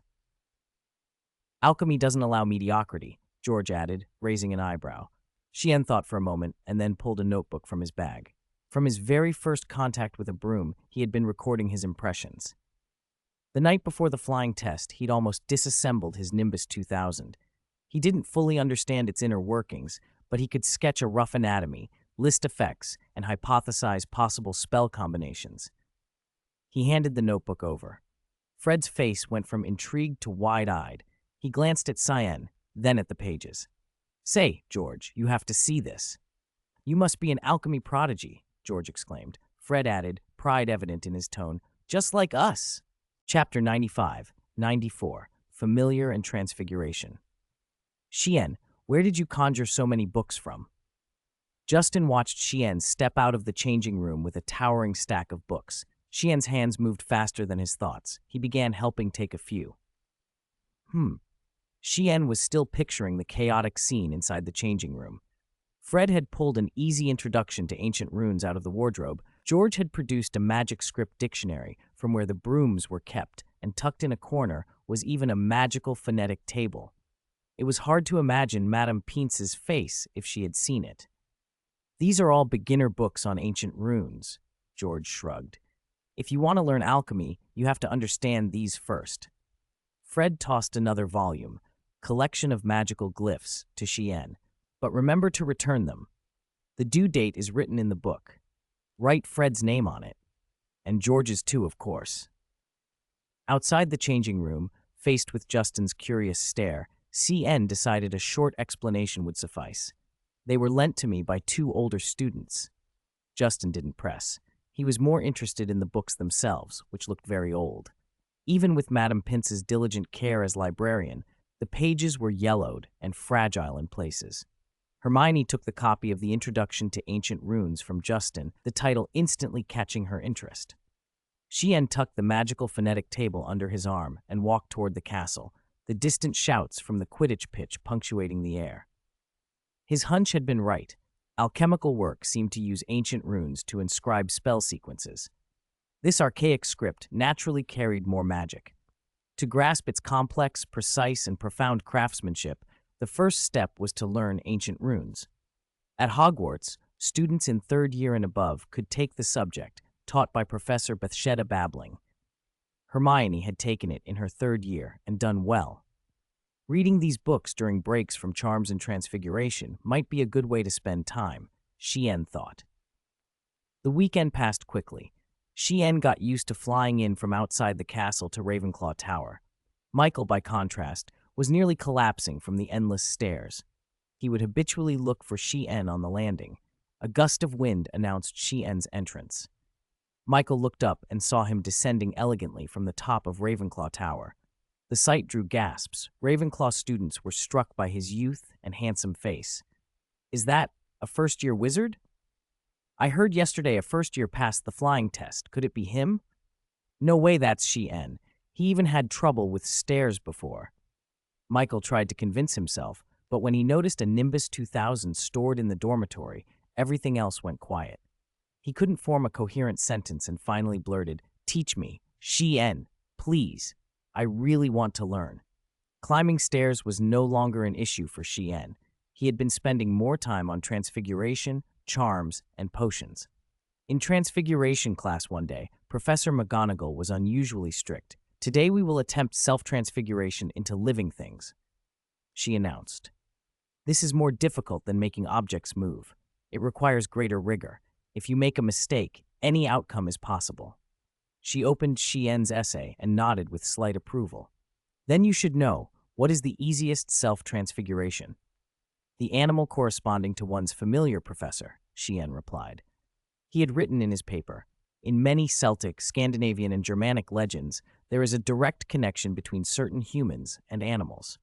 These otherworldly beings often become a guardian familiar accompanying a person.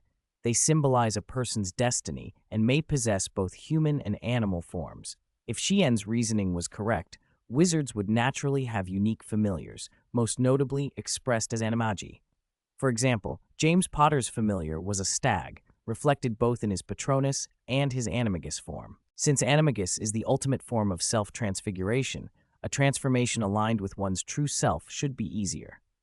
Very good, McGonagall said. She handed him a book illustrating various animal familiars.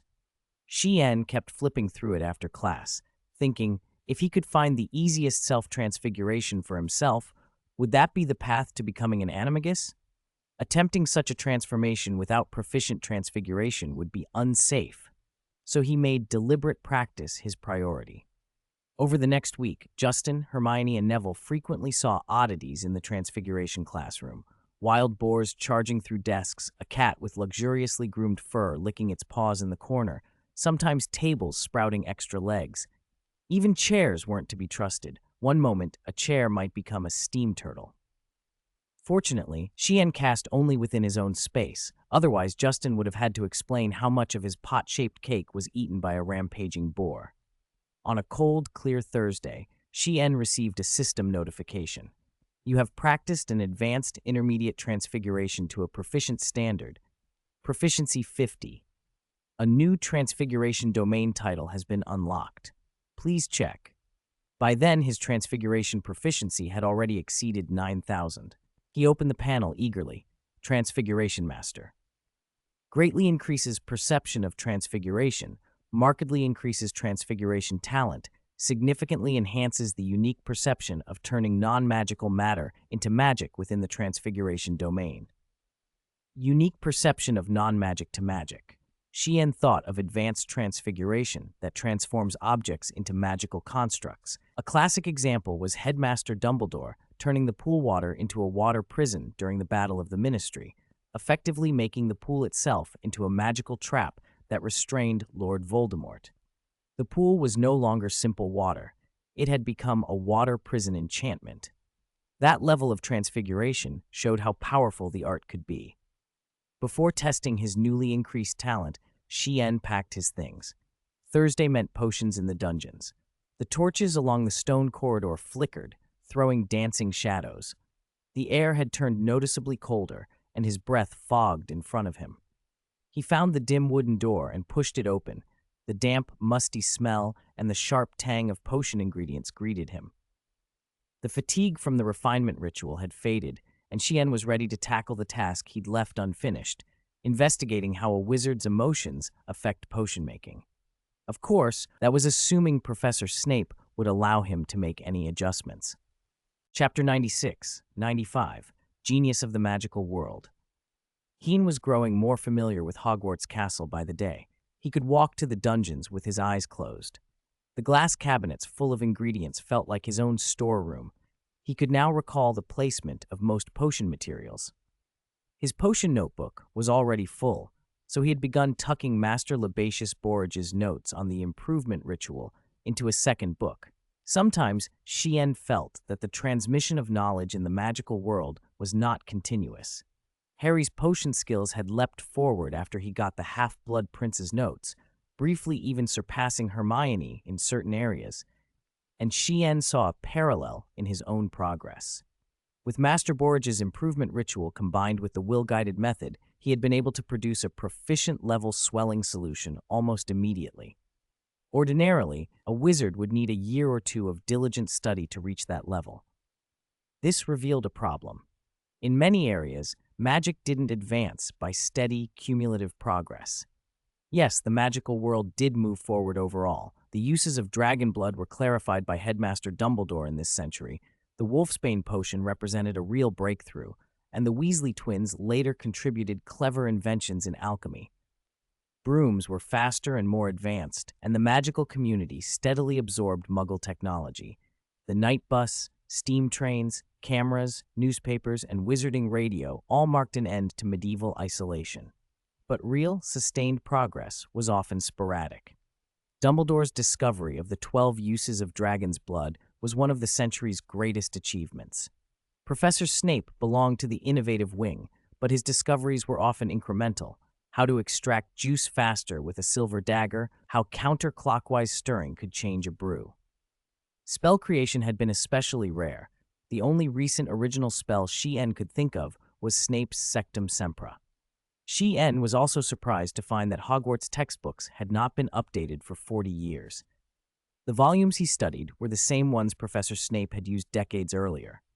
For 40 years or more, much of witches and wizards' written knowledge had remained essentially unchanged, a startling contrast to the Muggle world. All of this convinced She-En of one thing: breakthroughs in the magical disciplines tended to hinge on exceptionally talented individuals. Dumbledore, Snape, McGonagall, or someone like Master Lebatius Borage. Borage's discoveries alone could push potioncraft forward by decades. So a logical path for someone wanting to learn was to seek out those exceptional wizards and learn their revolutionary work. Fortunately, Hogwarts already had them. Professor Snape was a master of potions who could revise advanced recipes. Professor Flitwick, a former dueling champion, had cutting-edge spell theory and practice. Professor McGonagall, one of only 7 recorded animagi, offered transfiguration knowledge that could occupy a student for years. Outside Hogwarts, where else could She-En find so many powerful wizards willing to teach? If he could stay through the summer, he might receive almost one-on-one guidance from several professors, something rare during the busy school year. Many times, She-En had seen Professor Snape grating with a sneer in the gloom while watching him brew. Snape's attention was constant, grudgingly afforded. The curling steam from the cauldron pulled She-En back to the present. He was still preparing another swelling solution. With the improvement ritual, he had already reached proficient level. A few days earlier, he had read a passage in Magical Potions and Brews. Careful use of swelling solution is essential. A witch named Gloria once accidentally spilled swelling solution on herself while watering plants, and for 6 days her neck swelled so large it looked like a quaffle. Fortunately, her mother, a witch new to potions, immediately brewed a pot of swelling solution that calmed her and eased the pain. Useful information was often tucked away in the margins of books. She-En guessed that calm and ease were likely the key emotions to evoke. The flickering flames painted his face in light and shadow as he held his breath and sprinkled the last spoonful of galangal powder into the pot. The deep purple liquid erupted in orange bubbles and released a spicy warmth. He followed the steps recorded in his notes, integrating the improvement ritual into each stage: ingredient preparation, heat control, stirring technique, brewing time, everything exact and scientific. Each brew built on the last. He did not repeat mistakes. Professor Snape watched from a shadowed corner, a single sneer on his face as he observed She-En's focused expressions and meticulous notes, offering the occasional curt direction. She-En felt the familiar concentration the improvement ritual brought. He adjusted his inner state, imagining himself as the wizard who desperately needed swelling solution to calm and ease another's pain. Under the influence of that emotion, his will-guided shaping of the potion shifted profoundly. Snape snapped forward, eyes fixed on the cauldron. "If that troll-sized brain of yours has any sense, you'd know the consequences of altering a ritual unilaterally," he hissed, wand already in hand. Rage flared in him, idiot, arrogant, hopeless, but he did not stop She-En. He scowled and restrained himself, hovering nearby instead. She-En heard nothing of the reprimand. With the improvement ritual and the will-guided method, he had truly slipped into the identity of the suffering wizard. His magic and his feelings poured into the swirling brew. Within the boiling potion, he felt why potions mattered. They helped wizards overcome hardship and solve problems. In those moments, he finally grasped what Snape had said in the first lesson. "I do not expect you to appreciate the subtle beauty of a gently simmering cauldron, its white steam and wafting aromas. You will not understand the marvelous power of liquid that runs through a person's veins, captures the mind and clouds will. I can teach you how to bottle fame, brew glory, even stop or death. Professor Snape had been speaking the truth. 97. Pilgrims. You have brewed a pot of deflating draught at an expert level, proficiency tis 50. He had reached the entry rung of the deflating draught. Though exhausted, Sheehan's heart buzzed with excitement. Climbing the ladder fashioned by great master Luminescence, he had taken another step into the domain of will and potions. But when he glanced back, he met Professor Snape's furious stare. The consequence of unauthorized innovation wasn't just a dressing down from Snape. Starting Thursday, Sheen was to help the potions master organize and process materials in the dungeon 3 days a week and report to Snape's office at specified times. For example, today, lacewing flies, leeches, powdered bicorn horn, knotgrass, fluxweed, and boomslang skin go on the leftmost shelf. If your reckless, foolish brain is still functioning, you should be able to guess what potion they make. Snape sneered, then had Gian group daisy roots, shrivel figs, sliced caterpillars, rat spleen, and a few drops of leech juice in another area. The first set were clearly polyjuice potion ingredients. The second set were the basics for a shrinking solution. As he sorted, Gian grew familiar with many potion recipes and learned the required condition of each ingredient: chopped, peeled, thinly sliced. Gian green. As Gian finished most of the organizing and prepared to slip out of the dungeon with his notes, Snape spoke, his voice cold and quick as a serpent's tongue. If I ever catch you brewing magic potions anywhere other than this dungeon, you'd better pray Merlin sees fit to bless you. Gian nodded silently. Brewing outside the dungeon would be dangerous. Besides the risk, he'd need a cauldron, and the boiling cauldron he'd used was long cold. The potion in its crystal vial seemed to freeze Snape's expression. The storm of scolding vanished as quickly as it had come. Lines like, "Do you think you can improve on Zygmunt Budge's 16th century recipe?" and "Do you think you've outdone every great apothecary?" and the final "ignorant" left no mark. It had always been this way with Snape. Taking advantage of the lull, Sign finished tidying the dungeon. After a final scouring charm, he murmured, "Goodbye, Professor," and turned to go. Snape, usually silent, spoke again, this time with a rare weight and a faint tremor in his voice. "Very well, Green. Let me give you a principle. Never yield to mediocrity. Do not become like 90% of wizards. If you are content with mediocrity, it harms both the world and yourself." The words stunned Gian. They nearly overturned Snape's earlier tirade. The professor's gaze was as cold as ever, but the meaning was clear. If Sheehan settled for mediocrity, Snape would make him regret it. "I understand, Professor." Sion nodded and left the dungeon under Snape's long stare. In the corridor, he noticed his copy of Advanced Potion Making trembling slightly in his bag. He took it out, hoping, though he hadn't dared to admit it, that Luminescence Borrage's note would appear again. This time, there was no sudden voice or popping portrait, only the book trembling and a few words slowly surfacing under the cold moonlight. When Zygmunt Budge was accompanied by rats on the distant island of Hermitre, when Luminescence Borrage poured out his heart to trace the trajectory of potions, life is insignificant compared to truth. You must be wondering why we study the mysteries of the potion domain. Because it is there. The handwriting grew hot to the touch, and a portrait formed. The weary, cloudy eyes in the portrait held a quiet, almost hidden joy. "I see your eyes, child, like a dim dawn that carries ancient yesterdays. I perceive things I cannot fully comprehend. I feel truth moving between your gaze and mine." Luminescence Borrage's greatest achievement was not merely discovering potion rituals and will-guiding methods, but preserving the trajectory of truth and handing it to his successor, Sheehan Green.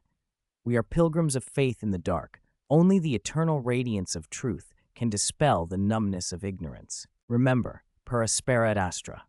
Sheehan felt his heart hammering. The portrait faded, and the note tucked in his notebook heated up. A golden name burned into the paper. Sheehan Green, the third pilgrim of the greatest domain of potions. Inside Advanced Potion Making, passages were changing before his eyes. Unfinished potion enhancement rituals and unverified techniques appeared, laid out like the life's work of a master.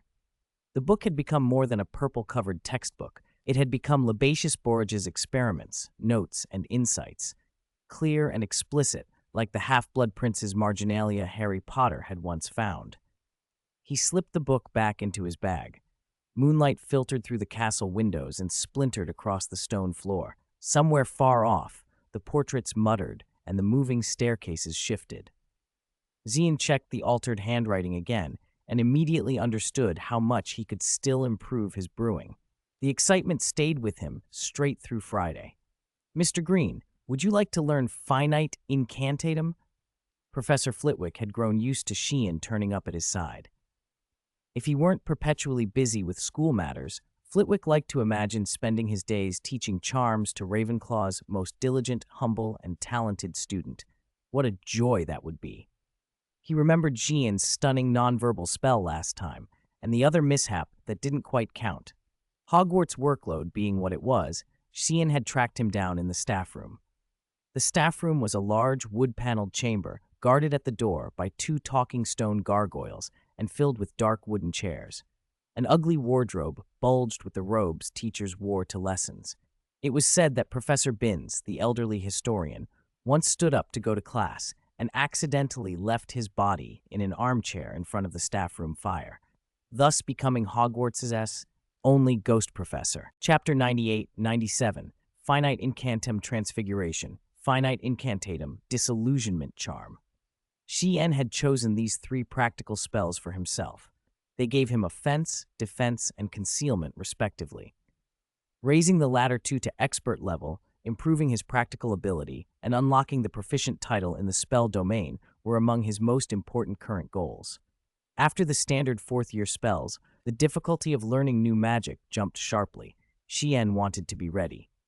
"An excellent choice," Professor Flitwick said, pleased, and set a worn copy of Standard Spells, 4th grade, in front of Sheehan. The book contained the full pronunciations and wand gestures for Finite Incantatum. Finite Incantatum is a basic counterspell in the system, very effective at dispelling low-level hexes and control charms. "Cast a spell, Mr. Green." Sheehan silently formed Aguamenti and made a mental note. Counterspell. He knew some dark arts had their own counters, the obvious example being Professor Snape's Sectum Sempra, but Finite Incantatum was different. It could deal with a great many curses and hexes. At first, he had thought of it purely as a defensive measure, but the more he thought about it, the clearer its principle became. It didn't just defend the caster, it dismantled the opponent's magic. Finite Incantatum. Professor Flitwick flicked his wand, and the water vanished without a trace.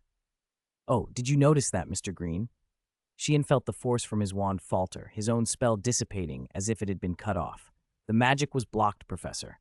"Very good. Keen perception." Flitwick paced excitedly. "Come on, try it. Terminate. Disintegrate. Remember, Mr. Green." Finite Incantatum, Sheehan copied the professor's gestures. He pictured himself cutting off an opponent's spell and drove his wand tipped down sharply. "You practiced Finite Incantatum once at the beginner level, proficiency 3. The Aguamenti the professor had just conjured vanished on the spot. "Astonishing speed of improvement," Flitwick exclaimed. For the past 5 days, Hermione had been lost in an elementary introduction to ancient runes, fascinated by the mysterious, powerful script, and she'd borrowed nearly every related book from the library. Justin was acting as Sheehan's sparring partner. Sheehan couldn't very well practice Finite Incantatum on thin air.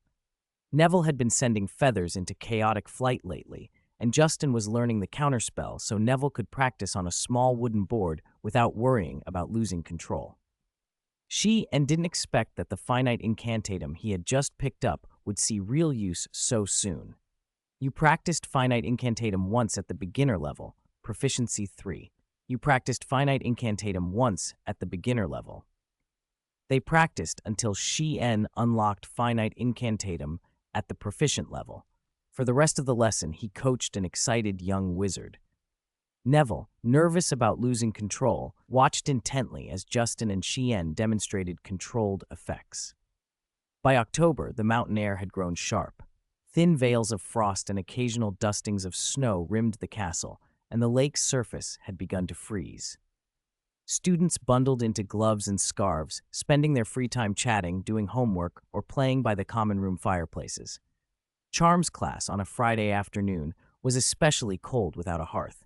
Add Flitwick's aguamenti lesson, and everyone was warily careful, afraid a stray stream would drench them. Flitwick demonstrated the wand movement again, smoothing his wrist so the motion looked like a winding stream in the air. Your wrist should be soft, not stiff. The spell is aguamenti. Say it like a trickling spring, not like smashing stones.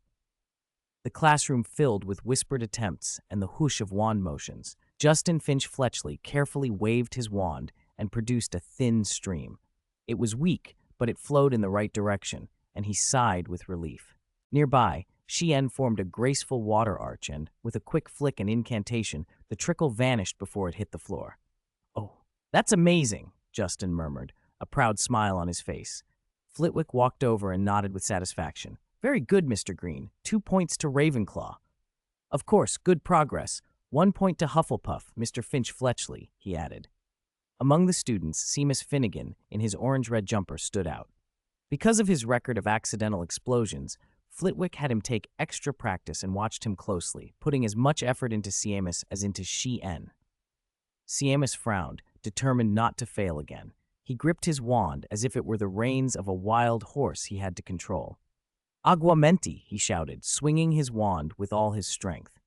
It didn't go as planned. There was no elegant spring, not even a splash.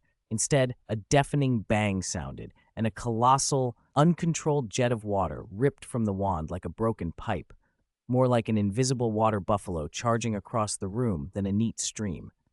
Professor Flitwick had his back turned. By the time he noticed, the cold torrent was barreling straight at him. But a pair of emerald green eyes was watching just behind that water stream. Finite incantatem. A bright filament of light spat from Cien's wand. The jet of water thinned and shivered, then vanished mid-air as if it had run into an invisible wall. You practiced finite incantatem once at the proficient level, proficiency +10. Shien lowered his wand. Professor Flitwick trembled with anger. "I'm taking 3 points from Gryffindor." A few seconds later, the professor calmed enough to hand out a punishment. "Write this 100 times. I am a wizard, not a baboon who waves his wand wildly." The chapter is on hiatus.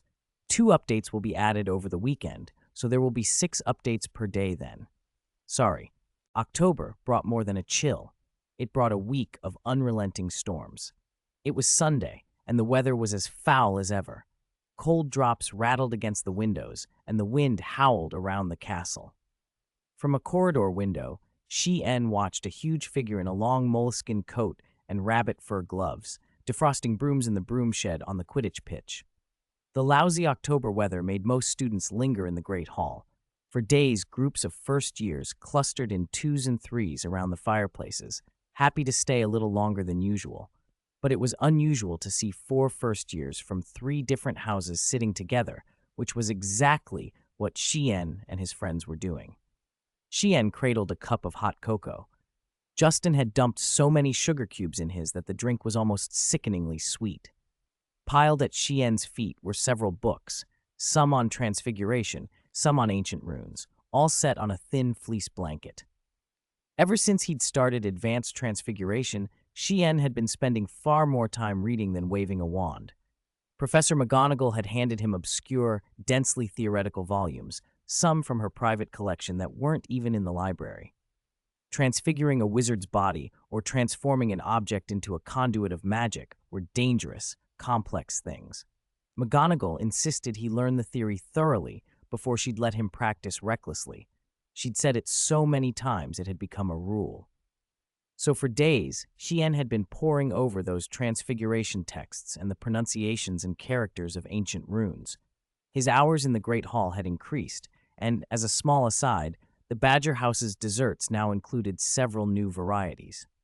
Compared to the slow, careful progress in Transfiguration, his work with spells had advanced quickly. Shien had taken finite incantatem up to an introductory level. He was only half a step from proficient. Justin, it seemed, had a knack for the spell too. His improvement had been almost as rapid as Shien's. The difference in ability showed itself in little ways. Neville, emboldened, dared to practice the levitation charm on one of the wizard chess pieces at their table. Xian had begun to suspect that wizards' aptitudes varied by branch and by individual spell.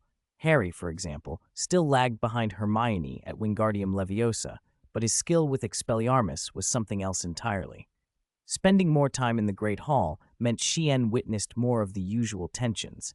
Harry and Malfoy bickering in the corner over the illicit broom. Their threats ranged from the practical to the comical. "Wait until you're punished, Potter," Malfoy drew-led.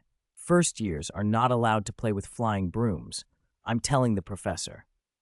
"Heh," Harry shot back. "I got a broom because of one Mr. Malfoy." Xian sipped his cocoa until the sweetness made his eyes squint. He didn't mind the quarrels. After getting Finite Incantatem to an introductory level, he planned to visit the staff common room the next day and ask Professor Flitwick to teach him the disillusionment charm. Instead, Hermione suddenly marched over, her expression indignant at the sight of the broom Harry held. "So you think this is a reward for breaking school rules?" she demanded, stamping her foot. Justin hurried after her. When Hermione was scolding Harry, Justin suddenly blurted, "Hermione, CN seems to have one too." Hermione froze, then turned to Justin in disbelief. "That's different. CN's 10 times better than Harry," she said, fiercely protective. Harry and Malfoy both swiveled to look at Xian, who had been watching them from behind his book pile. At once, Harry remembered Wood's remarks about training, and Malfoy couldn't resist a snide thought. "CN? He could take on a troll single-handedly and punch a werewolf with his bare hands."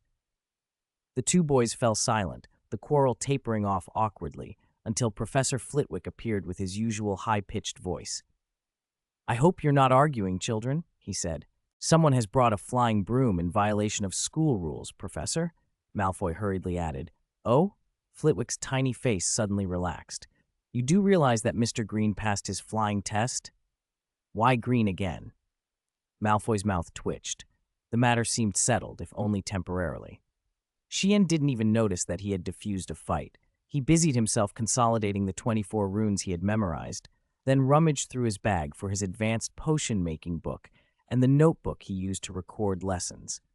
Master Lebatius Borage had been unusually talkative in lectures lately. His notes often began with lines like, "My efforts have given the past a future," then sliding into, "Infinite distances, endless truths. You should know, they are being born in your hands." It felt like encouragement.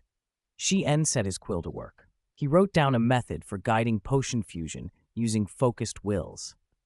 From lighting the cauldron to when the potion reached its final boil, he recorded every change in action and analyzed the reasons behind each one. Following the spirit of Lebatius Borage's instructions, he tried to distill a precise, repeatable procedure. He named it the guidance method. Refine the ritual to strengthen the practitioner's belief, then use that strengthened belief and carefully constructed scenarios to steer a witch or wizard's emotions so they matched the potion's specific needs. Once he started writing, Xian lost track of time. He stayed in the Great Hall until dusk, engrossed in summarizing and reflecting. Finally, with his shoulders stiff but his notes roughly complete, he leaned back and allowed a small, satisfied smile. His emerald eyes shone. Around him, Justin was encouraging Neville to levitate a chess piece across the table. Hermione pretended indifference, but couldn't stop peeking. Then, at the entrance to the Great Hall, Xian saw a drenched figure. It was Harry, soaked through and splattered with mud. It had been another stormy evening of Quidditch training. The Gryffindor common room was too far to make returning quickly worthwhile. Quidditch players were used to drying themselves by the fire in the corner. The rain outside had not stopped practice. Harry trudged in, exhausted, and it occurred to Xian again how blindly determined the team could be. Wood had said, full of hope when he spoke to them on the pitch, "This year's Quidditch Cup will have our names etched on it. I wouldn't be surprised if you even do better than Charlie Weasley. If he hadn't gone to study dragons, he'd be representing Britain." But Harry, have you found out about that? Green? Chapter 199, Apology. We've never seen that Green at practice. Oliver Wood paced on the damp ground, not caring that mud stuck to his boots. He must be Ravenclaw's secret weapon. Just like you, Harry. You have to help the team figure this out. Only you can. If we go on our own, we'll tip them off. Ravenclaws never tell anyone their plans. They keep things to themselves, just like they always split up after we leave the Quidditch pitch. They're keeping this secret on purpose. Oliver's insistence worried Harry, so he went to find Ron. In the Great Hall, Ron was scribbling desperately on a piece of parchment, scratching his head one moment and biting his quill the next. It was the weekend, and they'd barely started their homework. Any more unfinished work, and the professors would be cross. Snape would probably throw them out of class. Now Harry had one more worry. Green? You mean that Green from Ravenclaw? Ron didn't look up from his writing. What else could he be? He threw his quill down with a clatter as if something had clicked into place. He's like Percy, always self-righteous, thinks he's better than everyone, loves bossing people around. He mimicked Percy's precise, superior tone. Remember Platform 9 3/4? Mum warned you about Peeves, and he said, "It's the bloody Baron, not Peeves, Mum. Honestly, you're so ignorant." Ron's impression was oddly funny, but Harry couldn't bring himself to laugh. But Chien, this Green, and being a prefect, aren't they different? Why would you think that? Ron spread his hands. If he were different, he wouldn't be seen with Hermione, would he? He almost ground his teeth. Remember when someone said, "So you think this is a reward for breaking school rules?" He's the sort of person who'd say that. Nightmare. Harry fell silent. Neville, who was passing by, suddenly stammered, "CN, he's not like that." "Oh, come on, Neville. They're just pitying you, like Hermione." Ron started, then realized what he'd said and froze. He glanced guiltily at Neville. "Sorry, Neville. I didn't mean it." Neville forgave him, and his shyness eased. Talking about Chien seemed to give him courage. He repeated himself more firmly. Chien said, "If you want to know someone, you can't just listen to rumors and gossip. You have to speak to them yourself. Like me." His face reddened as he spoke. These were Chien's words of comfort, and Neville hadn't expected to quote them so bravely. "Well said, Neville." Justin Finch-Fletchley came over, making Neville flush even deeper. "Standing up for your friends, that's bravery in itself," Justin whispered. "You did especially well. Oh, and Harry, good evening." "Good evening," Harry answered awkwardly. He and Ron had just been saying unkind things. Justin glanced at Ron and then at Harry with a tiny, disapproving look. If someone couldn't make their own choices, couldn't have hope or sincerity, they'd shrink into being narrow-minded, like the red-haired wizard they'd been mocking. At that moment, Chien left the Great Hall with a book tucked under his arm. He had an hour before his dungeons lesson and planned to practice finite incantum in an empty classroom. Professor Flitwick had given him a piece of parchment with a timetable so he could find the professor when he was free, though the professor often lost track of time and returned late after a tipple at the Three Broomsticks, in which case Chien would practice until he arrived. Passing the fireplace in the corner, Chien spotted Justin, Harry, Ron, and Neville clustered together. Ron's eyes met his and went wide. Both Harry and Ron looked guilty, but Chien didn't seem to pay them any mind and walked out of the Great Hall. It's over, Ron muttered, hair mussed and expression stunned. His homework-addled brain cleared in an instant. "Green didn't hear us, did he? Merlin, what did I even say?" He stared as if imagining a list in bright green letters. "Ron and dogs are forbidden to look." Justin looked at Ron, surprised. This Gryffindor wasn't bad, just reckless. The group exchanged glances, and something in their faces hardened. "Neville was right," Harry said. "We made a mistake. Justin, can you tell us where to find Chien so we can apologize?" Justin's eyes softened. "Chien will be in the second-floor corridor at 6 this evening. If you and Mr. Weasley want to apologize, that's when you can find him." Harry and Ron hurried away. Justin chuckled softly to himself, thinking Chien might be startled for no reason that evening. At dusk, the stained-glass windows threw colored patterns across the castle corridor. Chien stood there, looking out into the grounds where, beyond the castle, a giant lugging a lantern strode past, the lantern in his hand several times larger than the one Chien himself carried. Beside a gleaming suit of armor, Harry and Ron waited anxiously. Perhaps, Ron fretted, Green really was arrogant. Surely he would sneer and walk away. Or perhaps he would lecture them like Hermione. Harry thought if Chien drew his wand, they'd be finished. After all, neither of them could handle a troll or a werewolf without tools. But the reality was something else entirely. You're saying you spoke ill of me without my knowledge, and now you want to apologize? Xian's voice was calm, but it carried clearly across the corridor.